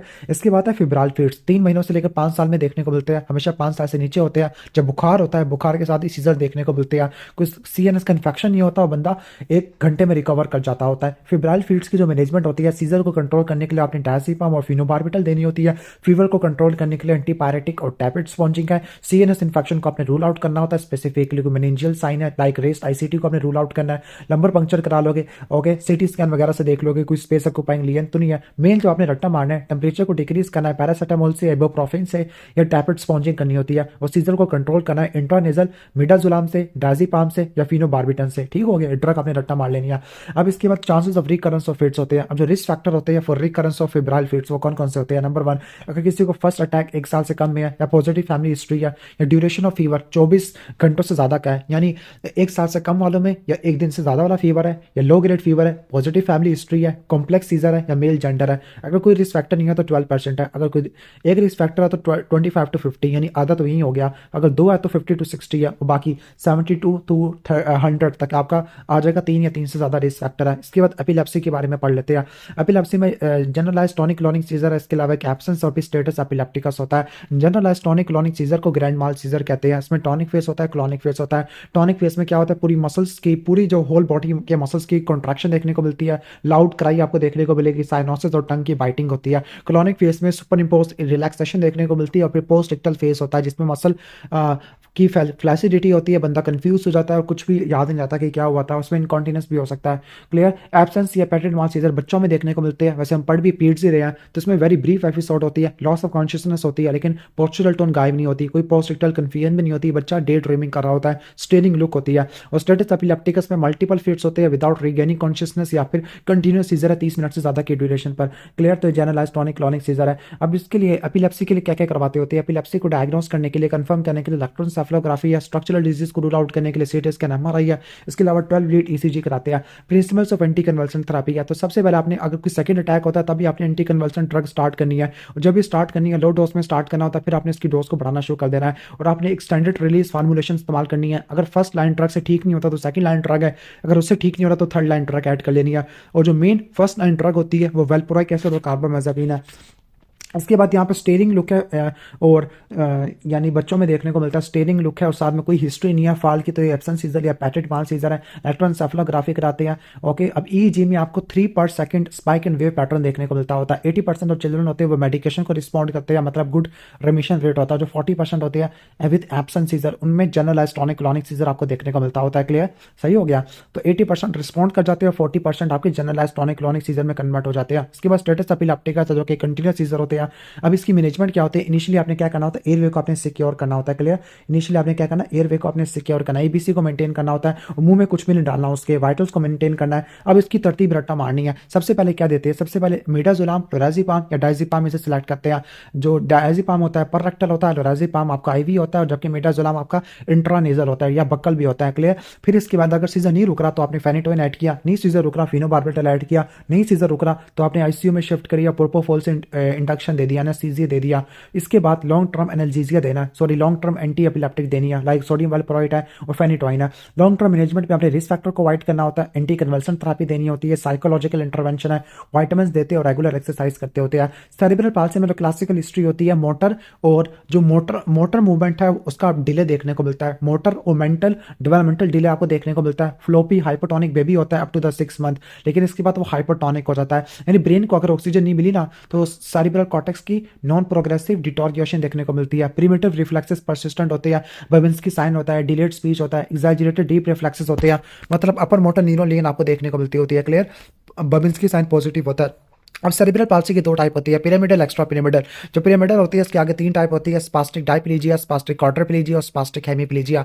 एक्स्ट्रा पिरामिडल की 2 टाइप होती है, डिस्काइनेटिक जो कि बेसल गैंग्लिया को इन्वॉल्व करती है ड्यू टू कर्निक टेरस, और जो हाइपोटोनिक होती है वो सेरिबेलर इन्वॉल्वमेंट की वजह से होती है, उसमें टैक्सिया होता है। क्लियर। लॉन्ग टर्म कॉम्प्लिकेशन क्या होती है सेरेब्रल पाल्सी की, सेरेब्रल पाल्सी की वजह से आपको सीजर देखने को मिलता होता है। क्लियर। सही है। मिमोनिक है, एसएमएस है। ओके। सीजर मेंटल रिटार्डेशन है और सेंसरी डेफिसिट है। ठीक हो गया। Okay. Seizure, sensory deficit, speech deficit. Okay. Sensory deficit में वीएन, हेयरिंग और परसेप्चुअल फंक्शन आ जाते हैं। ट्रीटमेंट के अंदर क्या होता है, ट्रीटमेंट में आपने जनरली आपने पेरेंट की काउंसलिंग करनी होती है और फैमिली सपोर्ट देनी होती है, लाइक फिजियोथेरेपी, ऑक्यूपेशनल थेरेपी करोगे। नंबर 2 आपने स्ट्रेचिंग एक्सरसाइज करवानी है, मेन फिजियोथेरेपी कराते हैं ताकि कॉन्ट्रैक्शन को अवॉइड कर सके। क्लियर। सही है। आपने कर्निक टेरस को अवॉइड करना होता है। मेडिकल थेरेपी में आपने रट्टा मारना है, सैड को ठीक करना है, यानी स्पास्टिसिटी, एथिटोसिस और डिस्टोनिया को ठीक करना है। स्पास्टिसिटी को ठीक करने के लिए आप डेंट्रोलिन या बैक्लोफिन इस्तेमाल करते हैं, और डायज़ेपाम भी दे सकते हैं। एथिटोसिस के लिए लीवोटोपा, सेम पार्किंसन वाली, और डिस्टोनिया के लिए आप कार्बामेज़ापिन देते होते हैं। सर्जरी के अंदर अपने मसल को लूज करना है, बोन्स को स्ट्रेट करना है और नर्व्स को कट कर देना है। इसके बाद सेरिब्रल पाल्सी की जो एक्यूट या मैनेजमेंट होती है, इमरजेंसी में होती है, आपने रिससिटेट करना होता है, आईवी लाइन लगाई, आईवी फ्लूइड्स दिया। ओके। सीजर को कंट्रोल किया एंटी कन्वल्सन थेरेपी से। सीजर के लिए कौन सी ड्रग होती है एंटी कन्वल्सन में, आप लाइक आप वेलप्रोइक एसिड इस्तेमाल कर सकते हैं। ठीक हो गया। ओके। फेनिटोइन इस्तेमाल कर सकते हैं, फिनोबार्बिटल इस्तेमाल कर सकते हैं, और स्पास्टिसिटी को कंट्रोल करने के लिए डायज़ेपाम, डेंट्रोलिन और बैक्लोफिन आ जाएगा। ओके। अब इसकी इमरजेंसी मैनेजमेंट होगी और लॉन्ग टर्म मैनेजमेंट भी होगी। इसके बाद डिफरेंट डेफिनेशन आई हुई है, कोरिया, एथिटोसिस, ट्रेमर, डिस्टोनिया। तो जो कोरिया क्या होता है, ब्रीफ, जर्की, इनवॉलंटरी मूवमेंट्स होती है जो कि रिपीटेटिव नहीं होती, एक मसल से दूसरे मसल में फ्लो कर रही होती है, for example Huntington chorea. Athetosis में slow involuntary involuted writhing movement होती है फिंगर्स की, okay, due to degeneration of basal ganglia. Tremor में रिदमिक ऑसिलेशन होती है बॉडी पार्ट्स की, लाइक पार्किंसन में देखने को मिलता है। Dystonia sustained repetitive muscular contraction होती है जिसकी वजह से एबनॉर्मल फिक्स पोस्टर बन जाएगा, फॉर एग्जांपल टॉर्टिकोलिस है। और मायोक्लोनस में ब्रीफ इनवॉलंटरी जर्किंग देखने को मिलती है, और ये आपको होंक में देखने को मिलता है। हाइपरओस्मोलर नॉन की टॉर्टिकोमा। इसके बाद ड्यूशेन मस्कुलर डिस्ट्रॉफी है। ड्यूशेन मस्कुलर डिस्ट्रॉफी में वैडलिंग लॉर्डोटिक गेट होता है। सही है। यानी वैडलिंग गेट होगा, काफ मसल की सूडो हाइपरट्रॉफी होती है, लोअर लिम्स में वीकनेस होती है। ओके। गोवर साइन पॉजिटिव होता है, लेकिन फेशियल, बल्बर और रेस्पिरेटरी मसल को सपेयर कर देती होती है। फैमिली हिस्ट्री पॉजिटिव होती है। ओके। बल्बर मसल को, एक्स्ट्रा ऑकुलर को, फेशियल को इन्वॉल्व नहीं करती होती, लेकिन डायफ्राम को इन्वॉल्व कर सकती है। तो ड्यूशिन मस्कुलर डिस्ट्रॉफी होता है, इसमें आपको प्रोक्सिबल मायोपैथी देखने को मिलता है। फैमिली हिस्ट्री भी पॉजिटिव होती है, मेल्स में ज़्यादा कॉमन होता है, एक्सीडेंट रिसेसिव होता है। हिस्ट्री में क्या सवाल पूछोगे, ये मसल की वेस्टिंग कब से स्टार्ट हुई थी, मसल की वेस्टिंग थी भी या नहीं थी, डिफिकल्टी इन वॉकिंग था, लर्निंग डिसेबिलिटी या कोई फैमिली हिस्ट्री तो नहीं थी, और गोवर साइन के बारे में पूछ लेना। एग्जामिनेशन पे आप काफ मसल को देखोगे, सूडो हाइपरट्रॉफी मिलेगा। Okay, week muscles in the front of leg, उसकी वजह से फुट ड्रॉप होगा, वैडलिंग लॉर्डोटिक गेट होगा, वॉकिंग ऑन टोज होगा, गोवर साइन पॉजिटिव होगा, स्कोलियोसिस आपको स्पाइन में देखने को मिल सकता है। सीवीएस में कार्डियो में गैली और रेस्पिरेटरी में रेस्पिरेटरी फील हो रहा है। इन्वेस्टिगेशन कौन कौन सी करवा लोगे, इसमें प्लाज्मा क्रिएटिन काइनेस के लेवल कराओगे, सबसे बेस्ट स्क्रीनिंग टेस्ट यही होता है। मसल की बायोप्सी करा लोगे, डायग्नोस्टिक टेस्ट होता है। इलेक्ट्रोमायोग्राफी करा लोगे, ठीक है, अगर मसल बायोप्सी अवेलेबल नहीं है। इसके अलावा पीसीआर जीन को देख लोगे डिस्ट्रोफिन के जरिए। हार्ट के लिए आप ईसीजी, इको और एक्सरे वगैरह करा लोगे, क्लियर। अब इसका ट्रीटमेंट क्या होता है, इसका कोई डेफिनेटिव ट्रीटमेंट नहीं होता। फिजियोथेरेपी करानी होती है, अप्रोप्रिएट सीटिंग करनी होती है, व्हील चेयर पर स्टेरॉइड यूज कर सकते हैं, पेराडिनिसोलोन है। अगर हार्ट के इश्यूज है तो डाइजोक्सिन इस्तेमाल करेंगे। अगर पल्मोनरी इन्फेक्शन है तो कॉन्टैक्ट स्पोर्ट और इम्यूनाइजेशन, कॉन्टैक्ट स्पोर्ट को अवॉइड करेंगे, इम्यूनाइजेशन करेंगे और हाइड्रेशन और न्यूट्रिशनल स्टेटस को मेंटेन करेंगे। इसके बाद जीबी सिंड्रोम है, गुलियन बारी सिंड्रोम है, प्रीसीडिंग रेस्पिरेटरी या जीआई का इन्फेक्शन होगा, खासतौर पर कैम्पेलोबैक्टर जुजिनाई माइकोप्लाज्मा की वजह से होता है। उसके बाद आपको बायलैटरल सिमेट्रिकल स्टैंडिंग पैरालिसिस देखने को मिलती है, पहले लोअर लिम्स की होती है, फिर अपर लिम्स की देखने को मिलती है। फेशियल, बल्बर और रेस्पिरेटरी वीकनेस भी आपको देखने को मिलती है। सीएसएफ एग्जामिनेशन करा लोगे तो आपको एल्ब्यूमिनोसाइटोलॉजिकल डिसोसिएशन देखने को मिलेगा। नर्व कंडक्शन स्टडी कराओगे, मल्टीफोकल मोटर स्लोइंग और डिलेड एफएएफ देखने को मिलती है। तो गुलियन बारी सिंड्रोम में क्या होता है, सीएसएफ एग्जामिनेशन करोगे, प्रोटीन आपको ज़्यादा देखने को मिलती है, ग्लूकोज नॉर्मल होता है, सेल्स नहीं होते। एनसीएस में क्या होगा, मल्टीफोकल मोटर स्लोइंग होती है, डिलेड एफएएफ होती है। सीरोलॉजी में गैंग्लियोसाइट जीएम1 के खिलाफ एंटीबॉडी बनती है। अब इसका डिफरेंशियल में मिलर फिशर सिंड्रोम और पोलियोमाइलाइटिस आ जाएगा। अब मिलर फिशर सिंड्रोम का ट्रायड होता है, ओके, ऑप्थेल्मोप्लेजिया, एटैक्सिया और एडिफ्लेक्सिया आता होता है। एंटी GQ1 भी एंटीबॉडी होती है, ओके। डिफरेंशियल डायग्नोसिस में मिलर फिशर सिंड्रोम और पोलियोमाइलाइटिस आ जाएगा। अब गुलियन बारी सिंड्रोम का क्या ट्रीटमेंट होता है, आईवीआईजी प्लाज्मा फेरेसिस है और आईसीयू में बीपी की मॉनिटरिंग करते हैं, फोर्स वाटर कैपेसिटी को देखते हैं, एयरवे और ब्रीदिंग को मेंटेन करते हैं। सपोर्टिव में चूंकि पेशेंट ने काफी हद तक बेड रिडन हो जाना है तो आपने डीवीटी की प्रोफाइलैक्सिस देनी होती है, प्रेशर सोर को मैनेज करना होता है, ट्रैकियोस्टोमी करते होते हैं। हिस्ट्री में क्या सवाल होता है, प्रोग्रेसिव सिमेट्रिकल वीकनेस होती है, फेशियल नर्व की इन्वॉल्वमेंट होती है और ऑटोनॉमिक डिसफंक्शन होता है, लाइक पोस्चरल हाइपोटेंशन होता है। क्लिनिकल एग्जामिनेशन में सारा लोअर मोटर न्यूरॉन लीजन है, लाइक वेस्टिंग, फैसिकुलेशन, ए रिफ्लेक्सिया, ओके, और आपको हाइपोटोनिया आपको देखने को मिल सकता है, मसल की वेस्टिंग आपको देखने को मिलती होती है, क्लियर। ऑलमोस्ट ये हो जाएगा हमारा। तो ये गुलियन बारी सिंड्रोम के बारे में एमसीक्यूज पॉइंट। अब हम एमसीक्यूज पॉइंट पे आ जाते हैं। फीवर है, कन्वर्जन और कॉन्शियसनेस, और एग्जामिनेशन पे पता लगा पेल है, pale anemia, that means cerebral malaria हो सकता है। A febrile generalized tonic clonic seizure है फॉर 5 मिनट्स है, ओके ओके, ठीक है। प्रीवियसली वो हेल्दी था, उसको कोई एबनॉर्मैलिटी नहीं था, तो आपने क्या करना होता है, request for EEG, okay, electroencephalography करानी है और उसकी वेट का, रिपोर्ट्स का वेट करना होता है, ओके। इसके बाद अपनी रिपोर्ट स्टार्ट करनी है। वैसे एंटी कन्वल्सन ड्रग हम सेकंड अटैक के बाद स्टार्ट करते होते हैं, क्लियर। इसका शायद फर्स्ट अटैक था। Difficulty in rising from the sitting position और हाइपरट्रॉफी ऑफ काफ मसला, तो ड्यूशिन मस्कुलर डिस्ट्रॉफी होती है, क्लियर। 103 डिग्री फ़ारेनहाइट का फीवर है, टॉनिक क्लॉनिक सीजर है, 5 मिनट की ड्यूरेशन किया और कॉन्शियसनेस वापस आ जाती है आफ्टर द सीजर, सही हो गया, ओके। अब बुखार की वजह से हो रहा है और वापस आ जाते हैं, तो ये आपको देखने को मिलता है फिब्राइल कन्वर्जन के अंदर। क्वेश्चन नंबर 5 में आ जाते हैं। क्वेश्चन नंबर 5 है कि सेरिब्रल पाल्सी में, okay, the major impact of the disease motor को और मूवमेंट एक्टिविटी को अफेक्ट करता होता है। रेस्ट आईसीपी का कैसे पता लगता है, पेपिल एडिमा से, ब्लरिंग ऑफ ऑप्टिक डिस्क से। इसके बाद पीरियोडिक लॉस ऑफ कॉन्शियसनेस और पैटेड डबल एपिलेप्सी है। बेस्ट इन्वेस्टिगेशन क्या होगी, ओके ओके, बेस्ट इन्वेस्टिगेशन होगी इलेक्ट्रोएन्सेफलोग्राफी होती है। हाइपोटोनियस कैरेक्टरिस्टिकली सीन है, हाइपोटोनिया सेरिबेलम के डिजीज में देखने को मिलता है। Regarding febrile conversion, okay, febrile conversion में इलेक्ट्रोकन्वल्सिव थेरेपी की नीड नहीं होती, ओके। इसके बाद नेक्स्ट हम आगे चलते होते हैं।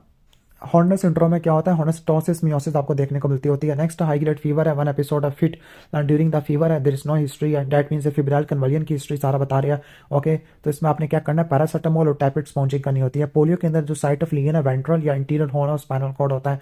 विच of the following test is used for screening of Duchenne muscular dystrophy, तो क्रिएटिन फास्फोकाइनेस कैसे कराते होती है स्क्रीनिंग के लिए। इसके अलावा पीसीआर भी करा सकते होती है डिस्ट्रॉफी जीन को देखने के लिए, ओके। सेरिब्रल पाल्सी क्या होती है, non progressive neuronal disorder of cerebral origin होता है। ट्रीटमेंट ऑफ सीजर तो आईवी डायज़ेपाम या मिडाज़ोलम देती है। Dandy Walker malformation congenital hydrocephalus कराती है, ऑब्स्ट्रक्टिव हाइड्रोसेफलस करवा सकती है। Cause of cerebral malaria plasmodium falciparum होता है। Contraindication of lumbar puncture, focal neurological deficit में नहीं कर सकते होते। Most specific investigation for cerebral lesion, okay, most specific investigation for cerebral lesion क्या होती है, एमआरआई होती है। Resistant and dangerous strain of Plasmodium, तो प्लाज्मोडियम फैल्सिपारम होती है। ड्रग और choice for grand mall epilepsy, तो वेल्प्रोइक एसिड होता है। सेरिब्रल पाल्सी जिसमें कंडक्ट टेरस होगा यानी बेसल गैंग्लिया की इन्वॉल्वमेंट है, तो एक कोरियोथिटॉइड मूवमेंट में देखने को मिलती है, कोरिया कोडेड लोब की इन्वॉल्वमेंट की वजह से होता है। ओके, इसके बाद है sudden onset of symmetrical weakness with hypotonia और हाइपोरिफ्लेक्सिया, गुलियन बारी सिंड्रोम में होता है। Incubation period of plasmodium falciparum, okay, 9 to 14 days होता है। Management of child with fits 1 day back थी, फेब्राइल फीड्स थे और जीसीएस नॉर्मल है। तो ऑब्जर्वेशन ड्रेनेज है, इसके अलावा पैरासिटामोल टैबलेट स्पॉन्जिंग करते होते हैं। Child with previous episode of inattentiveness है, ओके, और जिसके बारे में वो अनअवेयर था, तो एब्सेंस सीजर होते हैं। ईईजी कराओगे 3/2 स्पाइक के पैटर्न देखने को मिलता है। Port wine stain Sturge Weber syndrome में होती है। Diagnostic test for Guillain Barre syndrome nerve conduction study है। Delayed cry at birth cerebral palsy में होती है। मेनिंजोमाइलोसिल को प्रिवेंट करने के लिए या न्यूरल ट्यूब डिफेक्ट को प्रिवेंट करने के लिए फोलिक एसिड देते होते हैं। 400 माइक्रोग्राम या 4 मिलीग्राम। पेल सप्लीनोमेगाली और कन्वर्जन सेरेब्रल मलेरिया में होता है। स्टेयर गेज है, एब्सेंट पॉइंट है 4 टाइम्स पर डे, तो एब्सेंस सीधर में देखने को मिलता होता है। फीचर ऑफ सेरेब्रल पाल्सी है, हिस्ट्री ऑफ एक्सचेंज ट्रांसफ्यूजन है, ओके, यानी हाइपरबिलिरुबिनिया था तो उसकी वजह से कंडक्टारस हो जाएगा। एक्स्ट्रा पिरामिडल या डिसकाइनेटिक फॉर्म होती है। Immediate investigation in first seizure और मेनिंजल इरिटेशन, ओके, तो सबसे पहले सिटी स्कैन फिर आप ईईजी करवाते होते हैं। रिंग एनहांस लीगन आपको ब्रेन एक्सेस में मेटास्टेसिस में देखने को मिलती है। सेरेब्रल पाल्सी जिसमें मसल की टोन बढ़ जाती है और स्टिफनेस होती है तो स्पास्टिक डायप्लीजिया होता है, क्लियर, और अगर टोन कम हो जाती है तो वो हाइपोटोनिया होता है सेरिबेलम की इन्वॉल्वमेंट की वजह से। डिलेट क्राई एट बर्थ है, मोटर डेवलपमेंटल डिले है, फिट्स है, एग्जैजरेटेड रिफ्लेक्स है, सही है। इसके अलावा हिस्ट्री ऑफ एक्सचेंज ट्रांसफ्यूजन है और रिकरेंट बिलिरुबिन, सॉरी बिलिरुबिन का लेवल ज़्यादा है। कंडक्टारस है तो एक्स्ट्रा पिरामिडल टाइप होती है। डिस्काइनेटिक होती है बेसल गैंग्लिया के लिए इनकी वजह से। सिमेट्रिकल असेंडिंग पैरालिसिस है, हाइपोटोनिया और ए रिफ्लेक्सिया है, गुलियन बारी सिंड्रोम में होता है। इन्वेस्टिगेशन ऑफ चॉइस एनसीएस होता है। पोलियो में एसिमेट्रिकल डिसेंडिंग पैरालिसिस होती है। ड्रग और चॉइस फॉर डोनिक्लोनिक और मायोक्लोनिक के लिए वेलप्रोइक होती है। ईईजी और एमआरआई करा लोगे। फोकल के लिए आपकी लैमोट्रेजिन और कार्बामेज़ापिन, एब्सेंस के लिए इथोसक्सामाइड है। काफ मसल की सूडो हाइपरट्रॉफी है, difficulty in rising from the sitting position है, फैमिली हिस्ट्री पॉजिटिव है, तो ड्यूशेन मस्कुलर डिस्ट्रॉफी होती है। पेल चाइल्ड सप्लीनोमेगाली है, कन्वालियन है, जीसीएस 15 से कम है तो ये सेरेब्रल मलेरिया में आपको देखने को मिलता होता है, क्लियर। इसके बाद हम आगे आ जाते हैं मेनिंजाइटिस वाले टॉपिक में। तो पहला है पायोजेनिक मेनिंजाइटिस। तो पायोजेनिक मेनिंजाइटिस में आपको क्लासिकल ट्रायड मिलेगा, हाई ग्रेड फीवर का, हेडेक का, नेक स्टिफनेस का। क्लासिकल साइन आपके न्यूकल रिजिडिटी लाइक जो सुमाई होती है, न्यूकल रिजिडिटी, कर्निक साइन और ब्रुजन की साइन है, रेस्ट आईसीपी और नोजिया वॉमिटिंग फोटोफोबिया। और जो most common cause of meningitis होता है ओवरऑल वायरस होता है, वायरस में भी एंटीरो वायरस होता है, लेकिन अगर अनवैक्सीनेटेड है तो मम्स हो जाएगा। बैक्टीरिया के अंदर न्यू नेट में ग्रुबी स्ट्रेप्टोकोकस है, प्री स्कूल में एच इन्फ्लुएंजा और ओल्डर में निमोकोकस और मेनिंजोकोकस होता है। What are the differential diagnosis of meningitis. अच्छा, पायोजेनिक मेनिंजाइटिस में रेस्ट आईसीपी होता है। जब रेस्ट आईसीपी होता है तो ब्लड प्रेशर ज़्यादा होता है, पल्स कम हो जाती है और इरेगुलर रेस्पिरेशन आपको देखने को मिलती होती है। डिफरेंशियल डायग्नोसिस में आपने tuberculous meningitis, brain abscess, brain tumour और सेरेब्रल मलेरिया को अपने इंडिकेट करना होता है, ठीक है, ओके, इंक्लूड करना है। अब इसकी क्या इन्वेस्टिगेशन होती है, पहले सिटी स्कैन कर लोगे ताकि कोई स्पेस ऑक्यूपाइंग लीजन तो नहीं है, या रेस्ट आईसीपी को रूल आउट कर दिया, फिर आपने लंबर पंक्चर किया, इसमें आपको टर्बिड सीएसएफ मिलेगा, प्रोटीन आपको ज़्यादा देखने को मिलती है, ग्लूकोज आपको कम मिलता है और रेस्ट न्यूट्रोफिल्स मिलते होते हैं। बाकी सीबीसी करा लोगे, सीबीसी में न्यूट्रोफिलिया होता है, ब्लड कल्चर पॉजिटिव होता है, ग्राम स्टेनिंग का कोआगुलेशन प्रोफाइल करा लोगे, रेडियोलॉजिकल में chest X ray, MRI, CT scan करा लोगे, ब्रेन का लंबर पंक्चर करा लोगे, सीरोलॉजिकल टेस्ट करा लोगे, पीसीआर और ईईजी है। मैनेजमेंट को अपने दो में डिवाइड करना, सपोर्टिव और स्पेसिफिक। सपोर्टिव में हुई एडमिशन, रिससिटेशन, आईवी लाइन लगा दिया है, ओके, फ्लूइड्स दिया, मेंटेन किया, एंटी कन्वल्सन दे दिया सीजर को रोकने के लिए। स्पेसिफिक में आप क्या करोगे, इंपीरिकल में आप सीवीए स्टार्ट करते हैं, सी से सब ट्रैक्सोन, वी से वेनकोमाइसिन, एसएस स्टीरॉइड और लास्ट में बेंजाइल पेनिसिलिन भी ऐड कर लेना और साइक्लोविर भी ऐड कर लेना अगर कोई वायरल इन्फेक्शन है। प्रिवेंशन फॉर कॉन्टैक्ट है, ओके, अब prevention for contact for pyogenic meningitis, for example prevention के लिए दो चीजें दोगे, कीमोप्रोफाइलैक्सिस और वैक्सीनेशन है।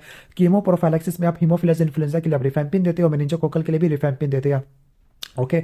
बस एक बात रट्टा मार लेना, कीमोफिलस इन्फ्लुएंजा में 4 दिन तक देनी है और मेनिंजोकोकल में 2 दिन तक देनी है, या सब ट्रैक्सोन दे सकते हैं। वैक्सीनेशन, अनवैक्सीनेटेड इन्फेंट है तो आपने वैक्सीन की 3 डोजेज देनी होती है, और अगर चाइल्ड अगर 1 महीने से ऊपर का इन्फेंट नहीं है तो आपने 1 डोज देनी है वैक्सीन की।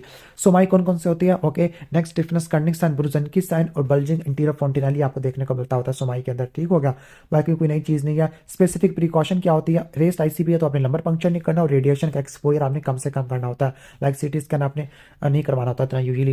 क्या क्या इन्वेस्टिगेशन होती है, सीएसएफ एनालिसिस क्या होता है पायोजेनिक में, पायोजेनिक में आपको सीएसएफ का प्रेशर ज़्यादा देखने को मिलता होता है, टर्बिट होता है, प्रोटीन भी ज़्यादा होती है, ग्लूकोज कम होता है और आपको न्यूट्रोफिल ज़्यादा देखने को मिलेगा। इटियोलॉजिकल एजेंट 2 महीने तक या न्यू नेट में ग्रुप बी स्ट्रेप्टोकोकस इकोलाई और लिस्टेरिया होता है, 2 महीने से लेकर 2 साल में एच इन्फ्लुएंजा टाइप बी और स्ट्रेप्टोकोकस निमोनिया है, और 2 से लेकर 21 सालों में निजेरिया मेनिंजाइटिस और स्ट्रेप्टोकोकस निमोनिया है, clear. What are the complication of pyogenic meningitis, तो मेनिंजाइटिस की वजह से क्या होगा, वेंट्रिकुलाइटिस हो जाएगा, ओके, यानी पहले इन्फ्लेमेशन होती है, इन्फ्लेमेशन की वजह से एब्सेस बनेगी, यानी पहले इन्फ्लेमेशन की वजह से पानी भरेगा, सब ड्यूरल एम्पाइमा हो जाएगा, एब्सेस बनेगी, सेरेब्रल एब्सेस है, उससे रास्ता बंद हो जाएगा, ऑब्स्ट्रक्टिव हाइड्रोसेफेलस है, या वाटर हाउस फ्लड्रेशन सिंड्रोम हो सकता है, एपिलेप्सी और क्रेनियल पाल्सी या हेयरिंग लॉस भी आपको देखने को मिल सकता है, क्लियर। बाकी इसके बाद है कि रेस्ट आईसीपी या हाइपरटेंशन ब्रेडिकार्डिया बताया हुआ, तो रेस्ट आईसीपी या बायोजेनिक मेनिंजाइटिस वाले में इसको रेस्ट आईसीपी को कैसे मैनेज करोगे। ओके, मैनेजमेंट ऑफ कॉम्प्लिकेशन है, पहली दफ़ा सवाल आया ये वाला। तो इसमें आपने सबसे पहले हॉस्पिटल में एडमिट किया, रिससिटेट किया। ओके, मेन जो चीज़ आपने रट्टा मारनी हुआ है कि आपने आईवी फ्लूइड्स दिया, बारबिचुलेट का कोमा दिया, सेडेशन किया, हाइपोथर्मिया किया, ओके, स्टीरॉइड्स दिया, हेड को एलिवेट किया, मैनिटोल या 3% हाइपरटोनिक नॉर्मल सलाइन दिया, सीएसएफ की ड्रेनेज किया वेंट्रिकुलोस्टमी से या बरहोल सर्जरी से। क्लियर, सही हो गया, वेंट्रिकुलोस्टमी किया, सीएसएफ की ड्रेनेज कर लिया, और मेनिंजाइटिस को आपने ठीक कर लिया। क्लियर, ये तो हमने सर्जरी में भी पढ़ा था। ऑलमोस्ट ये हो जाएगा। Science of rest ICP, rest ICP में आपका क्वेश्चन ट्रायड होता है जिसमें हाइपरटेंशन, ब्रेडिकार्डिया, इरेगुलर ब्रीदिंग होती है, पैपिलिटीमा आपको देखने को मिलता होता है। क्लियर, और क्रीनल पाल्सी आपको देखने को मिल सकती है। अच्छा, इसके बाद हाइपरटोनिया, हाइपर रिफ्लेक्सिया भी आपको देखने को मिल सकता है, यानी फोकल न्यूरोलॉजिकल डेफिसिट और बल्जिंग एंटीरियर फोंटेनालिया है। ट्यूबरकुलोस में इंसीडियस ऑनसेट होता है, इसमें भी क्लासिकल ट्रायड होता है, लो ग्रेड फीवर का, हेडेक का और नेक स्टिफनेस का, लेकिन सुमा यूजुअली इसमें नेगेटिव होते हैं। रेस्ट आईसीपी होता है और टीबी की हिस्ट्री मिलेगी, लाइक फीवर, वेट लॉस, कफ 1 महीने से ज्यादा किया। डिफरेंशियल में आप biogenic brain abscess, cerebral malaria, brain tumour include कर लोगे। ओके, बाकी सेम इसकी कंजर्वेटिव मैनेजमेंट है, मैनिटोल दे दिया आपने, पीरिटॉक्सिन दे दिया पोलिन्यूराइटिस के लिए, और स्पेसिफिक में आपने एंटी ट्यूबरकुलोटिक ड्रग इस्तेमाल कर लिया, आइसोनियाजाइड, रिफेम्पिन, पिराजिनामाइड। और इन्वेस्टिगेशन में क्या किया, सीएसएफ एग्जामिनेशन करोगे तो सीएसएफ में टीबी के केस में आपको कोब वेब सीएसएफ देखने को मिलेगा, प्रोटीन ज्यादा होती है, ग्लूकोज कम होगा और लिम्फोसाइट्स आपको देखने को मिलेंगे। बाकी सेम इन्वेस्टिगेशन है जब हमने वहां पे पढ़ी थी पायोजेनिक वाले में। ओके, क्या कॉम्प्लिकेशन ट्यूबरकुलस मेनिंजाइटिस की वजह से हो सकती है। अब ट्यूबरकुलस मेनिंजाइटिस की वजह से ट्यूबरकुलोमा बन जाता है, और ट्यूबरकुलोमा क्या करता है, फोकल न्यूरोलॉजिकल डेफिसिट करवा देता है, लाइक रीनल पाल्सी आपको देखने को मिलेगी, ऑप्टिक एट्रोफी हो सकती है, ऑब्स्ट्रक्टिव हाइड्रोसेफलस है, ऑब्स्ट्रक्टिव हाइड्रोसेफलस के अलावा हेमीप्लीजिया, एपिलेप्सी आपको देखने को मिल सकती है, और ट्यूबरकुलोमा भी हो सकता है। ओके, क्या क्या न्यूरोलॉजिकल साइन आपको मेनिंजाइटिस में देखने को मिलते हैं, नेक स्टिफनेस, कंडिंग साइन, ब्रूजिनकी साइन है, इसके अलावा बबिन्स्की साइन देखने को मिल सकता है, और जनरलाइज हाइपरटोनिया है। क्लियर, ऑलमोस्ट ऑलमोस्ट ऑलमोस्ट हमारा ये हो जाएगा। इसके बाद हम आ जाते हैं causative agent of meningitis in newborn, तो वो ग्रुप बी स्ट्रेप्टोकोकस होता है, complication of otitis media meningitis की वजह से होता है। Cause of meningitis in 1 year old, तो वो हीमोफिलस इन्फ्लुएंजा और स्ट्रेप्टोकोकस निमोनिया ही आपको देखने को मिलती है। रेस प्रोटीन है, लिम्फोसाइट्स और लो ग्लूकोज, तो टीबी है। कॉम्प्लिकेशन ऑफ मेनिंजाइटिस, ठीक है, मेनिंजाइटिस था, एफिब्रिल हुआ, दोबारा अटैक हुआ, बल्जिंग ऑफ एंटीरियर फोंटेनालिया है, तो कोई एब्सेस बन गया या सबड्यूरल इफ्यूजन हो गया जिसकी वजह से बल्जिंग हो गया है। Opalescent CSF with raised lymphocyte TB में देखने को मिलते हैं। Dose of rifampin in 1.5 year old, तो डोज भी याद रखनी है। ओके, 100 से लेकर 150 mg है। Cause of meningitis in newborn, तो ग्रुप बी स्ट्रेप्टोकोकस की वजह से होता है, स्ट्रेप्टोकोकस साइक्लोलैक्टाई की वजह से होता है। लिम्फोसाइट ऑन सीएसएफ एग्जामिनेशन, तो वो ट्यूबरकुलस मेनिंजाइटिस में देखने को मिलते हैं। क्लियर, ड्रग टू रिड्यूस पैपिलिडीमा, पैपिलिडीमा को रिड्यूस करने के लिए 3% हाइपरटोनिक सलाइन या मेनिटोल देते होती है। आरबीसी इन सीएसएफ है, यानी ओके, और टेम्पोरल लोब की इन्वॉल्वमेंट है, तो ये हर्पिस सिम्प्लेक्स वायरस इंसेफेलाइटिस होता है। मेनिंजाइटिस इन 4 ईयर ओल्ड, तो निजेरिया मेनिंजाइटिस है। 3 वीक ओल्ड में ओके, लाइक न्यू नेट में ग्रुप बी स्ट्रेप्टोकोकस होता है, लाइक न्यू यानी न्यू बॉर्न में ग्रुप बी स्ट्रेप्टोकोकस है। 2 महीनों से लेकर 2 साल वालों में हीमोफिलस इन्फ्लुएंजा टाइप बी, और 2 से लेकर 21 साल वालों में निजेरिया मेनिंजाइटिस है। रेस प्रोटीन है, रेस लिम्फोसाइट और लो ग्लूकोज, तो ट्यूबरकुलस मेनिंजाइटिस होता है। क्लियर, इसके बाद न्यूनाटोलॉजी वाला चैप्टर है। न्यूनाटोलॉजी में हम आगे आ जाते हैं स्टेप्स ऑफ न्यूनेटल रिससिटेशन के अंदर, ठीक है। तो न्यूनेटल रिससिटेशन के स्टेप्स यहाँ पे बहुत ज़्यादा फजूल दिए हुए हैं। तो इसमें सबसे पहले क्या होता है, जब भी बच्चा पैदा होता है आपने 3 सवाल पूछने होते हैं, क्या ये टर्म था और क्या उसकी गुड टोन है, क्राई कर रहा है, ठीक हो गया। ओके, अगर इनमें से किसी का भी आंसर नो में है तो अपनी रिससिटेशन स्टार्ट करनी होती है, ठीक हो गया। रिससिटेशन में ट्राई करते हैं, स्टिमुलेट करते हैं, पोजीशन करते हैं, सक्शन करते होते हैं। ओके, ठीक है। इसके बाद हम हार्ट रेट को चेक करते हैं। अगर हार्ट रेट 100 से कम है तो आपने बैग एंड मास वेंटिलेशन देनी होती है। अगर हार्ट रेट मजीद 100 से कम है तो आपने एमआर सोपा करना होता है। अगर उससे हार्ट रेट 60 से कम है तो आपने चेस्ट कंप्रेशन देनी होती है। मजीद हार्ट रेट कम है तो आपने एपिनेफ्रिन ऐड करनी होती है। इसके बाद लेट ऑनसेट न्यूनेटल सेप्सिस है। इसका जो ऑनसेट होता है वो 1 हफ्ते से ज़्यादा का देखने को मिलता होता है। लेट ऑनसेट का मतलब है कि 1 हफ्ते से ज़्यादा का है। क्लियर, अब इसमें नॉर्मल बेबी होता है जो कि खाना पीना छोड़ देता होता है, इल और इल होता है, हाइपोथर्मिक होता है, ठीक है। मेनिंजाइटिस निमोनिया सेप्टिसीमिया की फॉर्म में प्रेजेंट करता है और वो सेप्टिक शॉक में चला जाता होता है, तो ये लेट ऑनसेट सेप्सिस होता है, ठीक हो गया। अब ब्लड एग्जामिनेशन के अंदर सबसे इंपॉर्टेंट है सेप्सिस स्क्रीनिंग है। सेप्सिस स्क्रीनिंग में आपने रट्टा मार लेना सीबीसी, ईएसआर, सीआरपी और फिर 2 न्यूट्रोफिल के बारे में चीजें पढ़नी है, न्यूट्रोपिनिया और basal cell over neutrophil ratio है, ठीक हो गया। ओके, जो न्यूट्रोपिनिया 2000 से कम का देखने को मिलता है और बैंड सेल ओवर न्यूट्रोफिल 0.2 से ज्यादा देखने को मिलते हैं। ब्लड कल्चर डायग्नोस्टिक होता है। इसके अलावा आरएफटी, एलएफटी, डी रेंज होते हैं। टाइप्स ऑफ न्यूनेटल सेप्सिस 2 तरह की होती है, अर्ली ऑनसेट और लेट ऑनसेट होता है। अर्ली ऑनसेट 1 हफ्ते से कम की आपको देखने को मिलती है, ओके क्लियर। और जो लेट ऑनसेट होती है 1 हफ्ते से ज्यादा देखने को मिलती होती है। अर्ली ऑनसेट ना वर्टिकल ट्रांसमिशन की वजह से होती है, लेट ऑनसेट हॉरिजॉन्टल ट्रांसमिशन की वजह से होती है। Most common cause of neonatal sepsis, मैंने कहा था कि न्यूनेट में सेप्सिस, मेनिंजाइटिस और कहने का मतलब है कि निमोनिया, ये सारा ग्रुप भी स्ट्रेप्टोकोकस की वजह से होता है। लेट ऑनसेट ई कोलाई की वजह से होती है। अब इसका ट्रीटमेंट क्या होता है, सबसे पहले आपने एम्पिरिकल एंटीबायोटिक स्टार्ट करनी है जब तक पॉजिटिव ब्लड कल्चर नहीं आ जाता, वेंकोमाइसिन यामीकैसिन देना होता है, ठीक है, ओके। और ब्लड कल्चर आ जाए तो उसके हिसाब से एंटीबायोटिक चेंज करनी होती है। और आपने जो ड्यूरेशन है वो आपने देखना है कि सेप्सिस कौन सी है। अगर क्लिनिकल सेप्सिस है, मतलब कल्चर भी नेगेटिव और सेप्सिस भी नेगेटिव है, तो 3 दिन तक देनी है। अगर सेप्सिस पॉजिटिव है, सॉरी स्क्रीन पॉजिटिव है, तो 7 से लेकर 10 दिन है। अगर कल्चर पॉजिटिव है तो 14 डेज, और अगर मेनिंजाइटिस है तो 21, 3, 7, 14, 21 है क्लिनिकल, स्क्रीन, कल्चर और फिर मेनिंजाइटिस में। इसके अलावा IVIG दे सकते हो, एक्सचेंज ट्रांसफ्यूजन, GCSF या GMCSF दे सकते हैं। क्लियर। सपोर्टिव ट्रीटमेंट क्या होते हैं? सपोर्टिव में रिससिटेशन वाले स्टेप्स है कि airway, breathing, circulation, disability, exposure को आपने मेंटेन करना होता है। अर्ली ऑनसेट न्यूनेटल सीजर कब लेबल करते हैं? जब उसका ऑनसेट 72 आवर्स से कम का देखने को मिले। Okay. Infant of diabetic mother में अगर 72 आवर्स से कम देखने को मिले तो हाइपोग्लाइसीमिया की वजह से होता है। 72 आवर्स के बाद देखने को मिले तो हाइपोकैल्सीमिया की वजह से होता है। Most common cause of neonatal seizure hypoxic ischemic encephalopathy होती है, and the most common type of neonatal seizure subtle seizure होते हैं। अर्ली ऑनसेट कब लेबल करोगे? Within the 72 hours. तो cause of neonatal seizure cerebral hypoxia की वजह से होता है। इसके अलावा इंट्राक्रेनियल हैमरेज, मेनिंजाइटिस, एंसेफेलाइटिस की वजह से हो सकता है। मेटाबॉलिक में हाइपोगैलाइसीमिया, हाइपोकैल्सीमिया, हाइपोनेट्रीमिया है, पिलोटॉक्सिन की डेफिशिएंसी है, कार्निक टेरस है, थियोफाइलिन है, टेटनस उसकी वजह से देखने को मिलता है। क्या क्या इन्वेस्टिगेशन करा लोगे? सबसे पहले आपने बेस लाइन सारी की सारी करा लेनी है। ओके। अब बेस लाइन्स कौन कौन सी है? बेस लाइन्स में आपकी CBC, ESR, CRP है, ब्लड ग्लूकोज, यूरिया इलेक्ट्रोलाइट करा लोगे आप। क्लियर। वैसे ये देख रहा था वीडियो कितनी रह गई है। ओके। इसके अलावा टॉर्च इन्फेक्शन की स्क्रीनिंग करा लोगे सेप्सिस को रूल आउट करने के लिए। CSF की स्क्रीनिंग करा लोगे, CT स्कैन, MRI करा लोगे। इसके बाद जॉन्डस न्यूनाटोरम है, जॉन्डस सेकंड डे पे है। ओके। और इंटरनेट बिलिरुबिन ज़्यादा है तो ये फिजियोलॉजिकल जॉन्डस हो सकता है। What are the causes of jaundice? Jaundice haemolytic anaemia की वजह से हो सकता है, या तो पॉलीसाइथीमिया की वजह से हो सकता है, गैलेक्टोसीमिया में हो सकता है, या ग्लूकोनाइल ट्रांसफरेस डिफेक्ट की वजह से हो सकता है। What are the differential diagnosis of unconjugated hyperbilirubinemia? Unconjugated hyperbilirubinemia physiological jaundice हो सकता है। AB incompatibility, RH incompatibility, cephalohematoma, Crigler Najjar syndrome, Gilbert syndrome, okay, autoimmune hemolytic anemia, microangiopathic hemolytic anemia. Clear. अब इसके मैनेजमेंट के अंदर आ जाते हैं। Management के अंदर आपने रिससिटेट करना होता है, काउंसलिंग करनी है, टेम्परेचर को स्टेबलाइज करना होता है, वेंटिलेशन को आपने असिस्ट करना होता है, और आपने अनकंजुगेटेड बिलिरुबिन को करेक्ट करने के लिए 3P देने हैं। ओके। फोटोथेरापी, प्लाज्मा एक्सचेंज, और आपने फिनोबार्बिटल आपने इस्तेमाल करना होता है फार्माकोलॉजिकल थेरापी के अंदर। मैक्रोसोमिया कब लेवल करते हैं? जब डायबिटिक मदर और 4 kg से ज़्यादा का हो बेबी, और शोल्डर डिस्टोशिया आपको देखने को मिले। तो डायग्नोस किया है, इन्फेंट ऑफ डायबिटिक मदर है, पोस्टॉम इन्फेंट या लार्ज फॉर जेस्टेशनल एज है। वन सेकंड इन्वेस्टिगेशन में CBC, ESR, CRP, blood glucose, blood culture करा लोगे, बिलिरुबिन, ABGs करा लोगे, क्योंकि इन्फेंट ऑफ डायबिटिक मदर में हाइपोग्लाइसीमिया, हाइपोकैल्सीमिया देखने को मिलता होता है। क्लियर। इसके अलावा हाइपरबिलिरुबिनीमिया देखने को मिलता है और पॉलीसाइथीमिया देखने को मिलता है। मैनेजमेंट क्या होता है? अपने रिससिटेशन करना होता है, स्क्रीनिंग करनी है मैलफॉर्मेशन या इंजरीज के लिए, ब्रेस्ट फीडिंग करानी होती है। ओके। और आपने ब्लड ग्लूकोज की मॉनिटरिंग करनी होती है। Okay. First 3 days of life में, और रिस्पिरेटरी डिस्ट्रेस या हाइपरबिलिरुबिनीमिया को आपने ठीक करना होता है। अब इसके बाद MCQs पे चलते हैं। MCQs में है कि जॉन्डस 3rd डे पे या फीड कर रहा है, ओके, बिलिरुबिन है, तो ये फिजियोलॉजिकल जॉन्डस होता है जो कि 24 आवर्स के बाद देखने को मिलता होता है। क्लियर। सबसे प्री मैच्योर बेबी के लिए जो चॉइस ऑफ मिल्क है वो कौन सी होती है? तो बेस्ट मिल्क होता है, high caloric premature formula होता है। इसके बाद you are looking after an infant from diabetic mother है।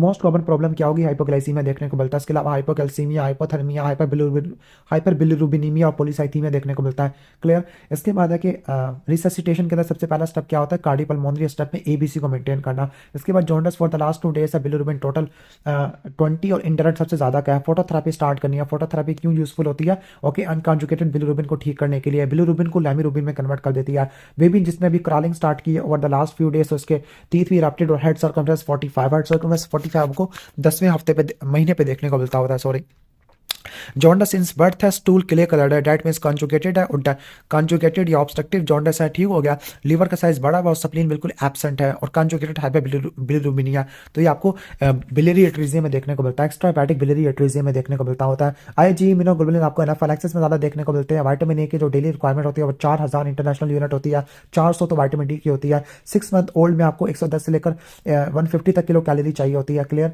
इसके बाद average weight gain in 3 month of the life per week है, तो रट्टा मार लो 150 ग्राम है, ठीक हो गया। 30 ग्राम पर डे होता है वैसे। ओके। इसके बाद है कि 10 डे ओल्ड न्यू डेट है जिसकी सर्जरी हुई है फॉर हाइपरट्रॉफिक पायलोरिक स्टेनोसिस होती है। ओके। तो सर्जरी से पहले कौन सी आप इंफॉर्मेशन रिसीव करोगे? आप ऑक्सीजन की सैचुरेशन वगैरह, सॉरी, सीरम प्रोटीन वगैरह देख लोगे, क्योंकि हाइपोकैल्सीमिया आपको सीरम प्रोटीन के से एसोसिएटेड होता है। लाइक अगर एल्ब्यूमिन कम है तो हाइपोकैल्सीमिया देखने को मिल सकता है।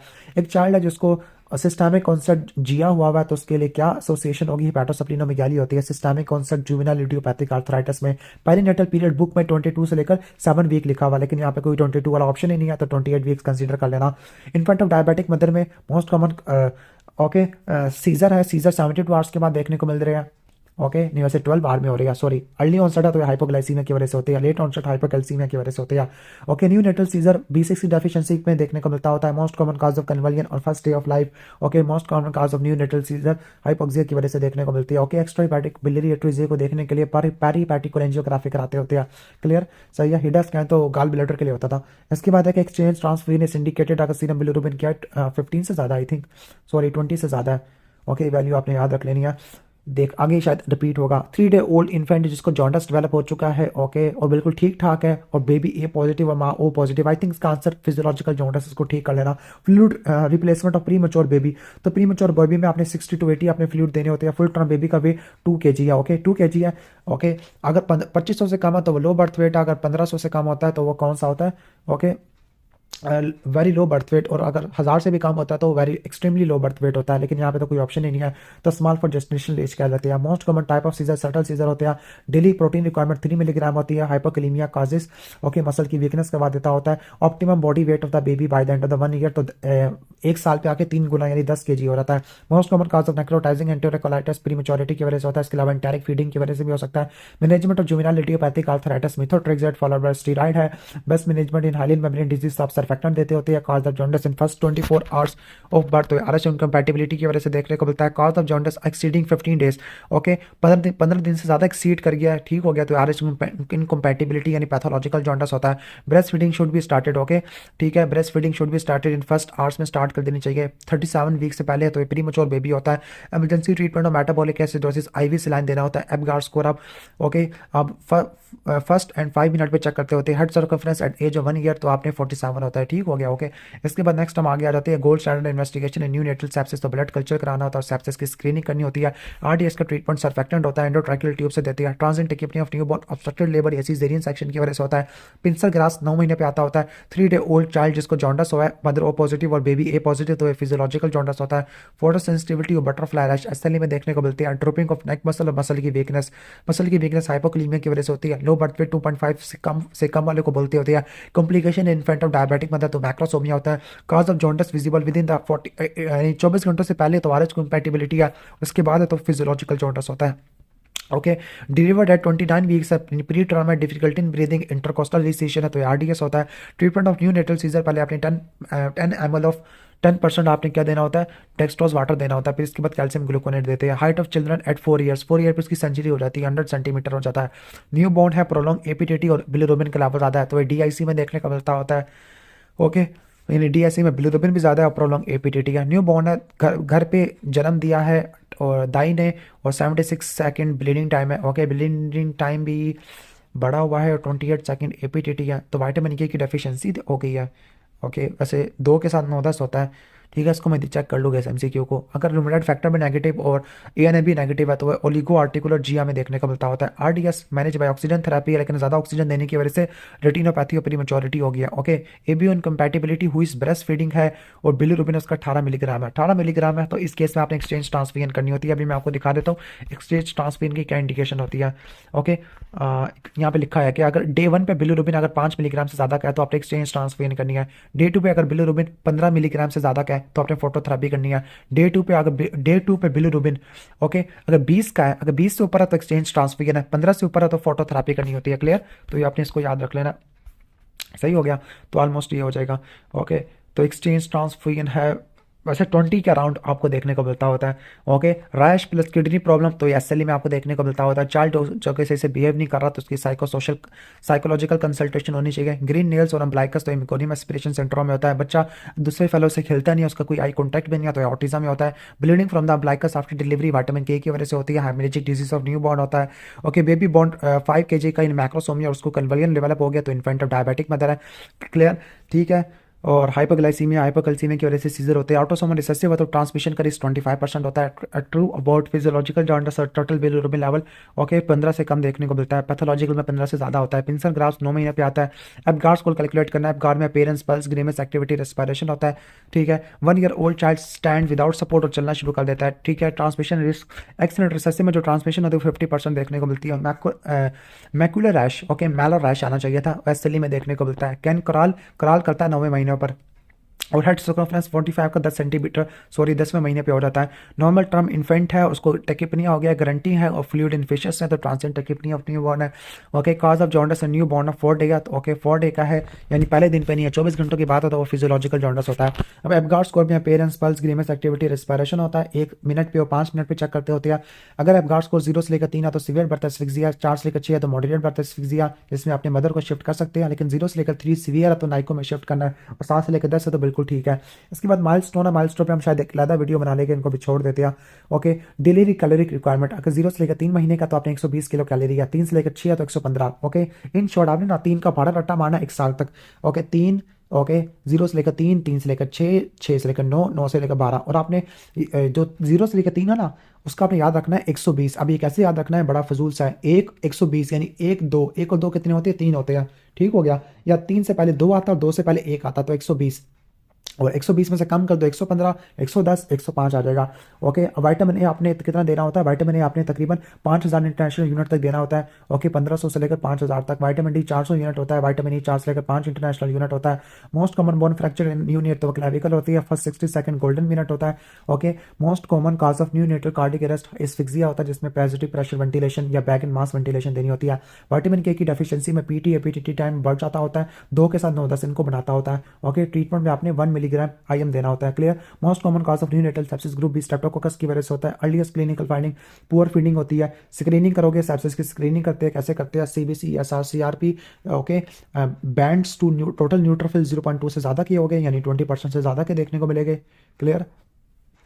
20% या 2% आई थिंक, मुझे तो रियाजी भी भूल गई है। आई थिंक 20% होना चाहिए। सही है। ओके। अच्छा, इसके अलावा और क्या मिलेगा आपको। ओके। और एब्सोल्यूट न्यूट्रोफिल काउंट करवा लोगे। कंफर्मेटरी टेस्ट में ब्लड कल्चर आ जाएगा, और प्रिवेंशन में आपने 2 मिनट की हैंड वॉशिंग करनी है before entering Naiko. Neonatal hypothermia कब लेबल करते हैं, 36.5 से एक्सिलरी टेम्परेचर कम होता है, टेम्परेचर 36.5 से लेकर 37.5 होता है। कंगारू मदर किया में स्किन टू स्किन कॉन्टैक्ट होता है, लो बर्थ वेट के लिए और प्री टर्म बेबीज के लिए होती है। सिवियर बर्थ एस्फिक्सिया कब लेबल करते हैं, जब एबगार स्कोर 3 से कम देखने को मिलता होता है। इन्वेस्टिगेशन चॉइस बर्थ एस्फिक्सिया में एमआरआई होती है, और ट्रीटमेंट क्या होता है, थेरापेटिक हाइपोथर्मिया होता है। Clear. Meconium aspiration syndrome term और पोस्ट टर्म में देखने को मिलता है। इन्वेस्टिगेशन और चॉइस एक्सरे होता है। क्लियर। ट्रीटमेंट सपोर्टिव होता है, positive pressure ventilation, mechanical ventilation देनी होती है। कॉम्प्लिकेशन में पल्मोनरी हाइपरटेंशन और नीमोथोरैक्स होता है। प्रिवेंशन क्या करोगे, फीटल डिस्ट्रेस को आप आइडेंटिफाई करने के बाद फौरन डिलीवरी कर दोगे सी सेक्शन से। आरडीएस है, जिसको हाइलिन मेम्ब्रेन डिजीज कहते हैं, सर्फेक्टेंट की डेफिशिएंसी होती है प्री टर्म बेबी के अंदर। इन्वेस्टिगेशन और चॉइस एक्सरे या ब्रोंकोग्राम होता है। ट्रीटमेंट के अंदर आप ऑक्सीजन देते होते हैं, सी पैप देते होते हैं, अगर फेल हो गया तो mechanical ventilation endotracheal tube intubation करते हैं। प्रिवेंशन में एंटीनेटल स्टेरॉइड है, बेटामेथासोन या डेक्सामेथासोन है। इसके बाद एपनी ऑफ न्यू बॉर्न है, एपनी ऑफ प्रीमेच्योरिटी कब लेबल करते हैं, caseation of breathing for more than और इक्वल टू 20 सेकंड है। ड्रग और चॉइस आईवी कैफीन सिट्रेट होती है। इन्फेंट और डायबिटिक मदर में हाइपोग्लाइसीमिया होता है, जिसको पेडरसन हाइपोथेसिस कहते हैं। मैक्रोसोमिया होता है, सारे ऑर्गन्स बढ़ जाते हैं सिवाय ब्रेन के। मोस्ट कॉमन कंजेनिटल नॉर्मली आपको हार्ट डिसीज देखने को मिलता है, वीएसटी और टीजी देखने को मिलता है। नेक्स्ट है neonatal seizure. Most common type subtle seizure होती है। इन्वेस्टिगेशन और चॉइस अल्ट्रासाउंड क्लीनियम होती है। ड्रग और चॉइस फिनोबार्बिटन होती है। मोस्ट कॉमन काज हाइपोक्सिया होता है। इन्फेंट ऑफ डायबिटिक मदर में अगर 72 आवर्स से कम का तो हाइपोग्लाइसीमिया, 10% एक्सट्रोज देते हैं, 72 आवर्स के बाद है तो हाइपोकैल्सीमिया। न्यूनेटल जॉन्डस है, most common cause of jaundice on first day of life.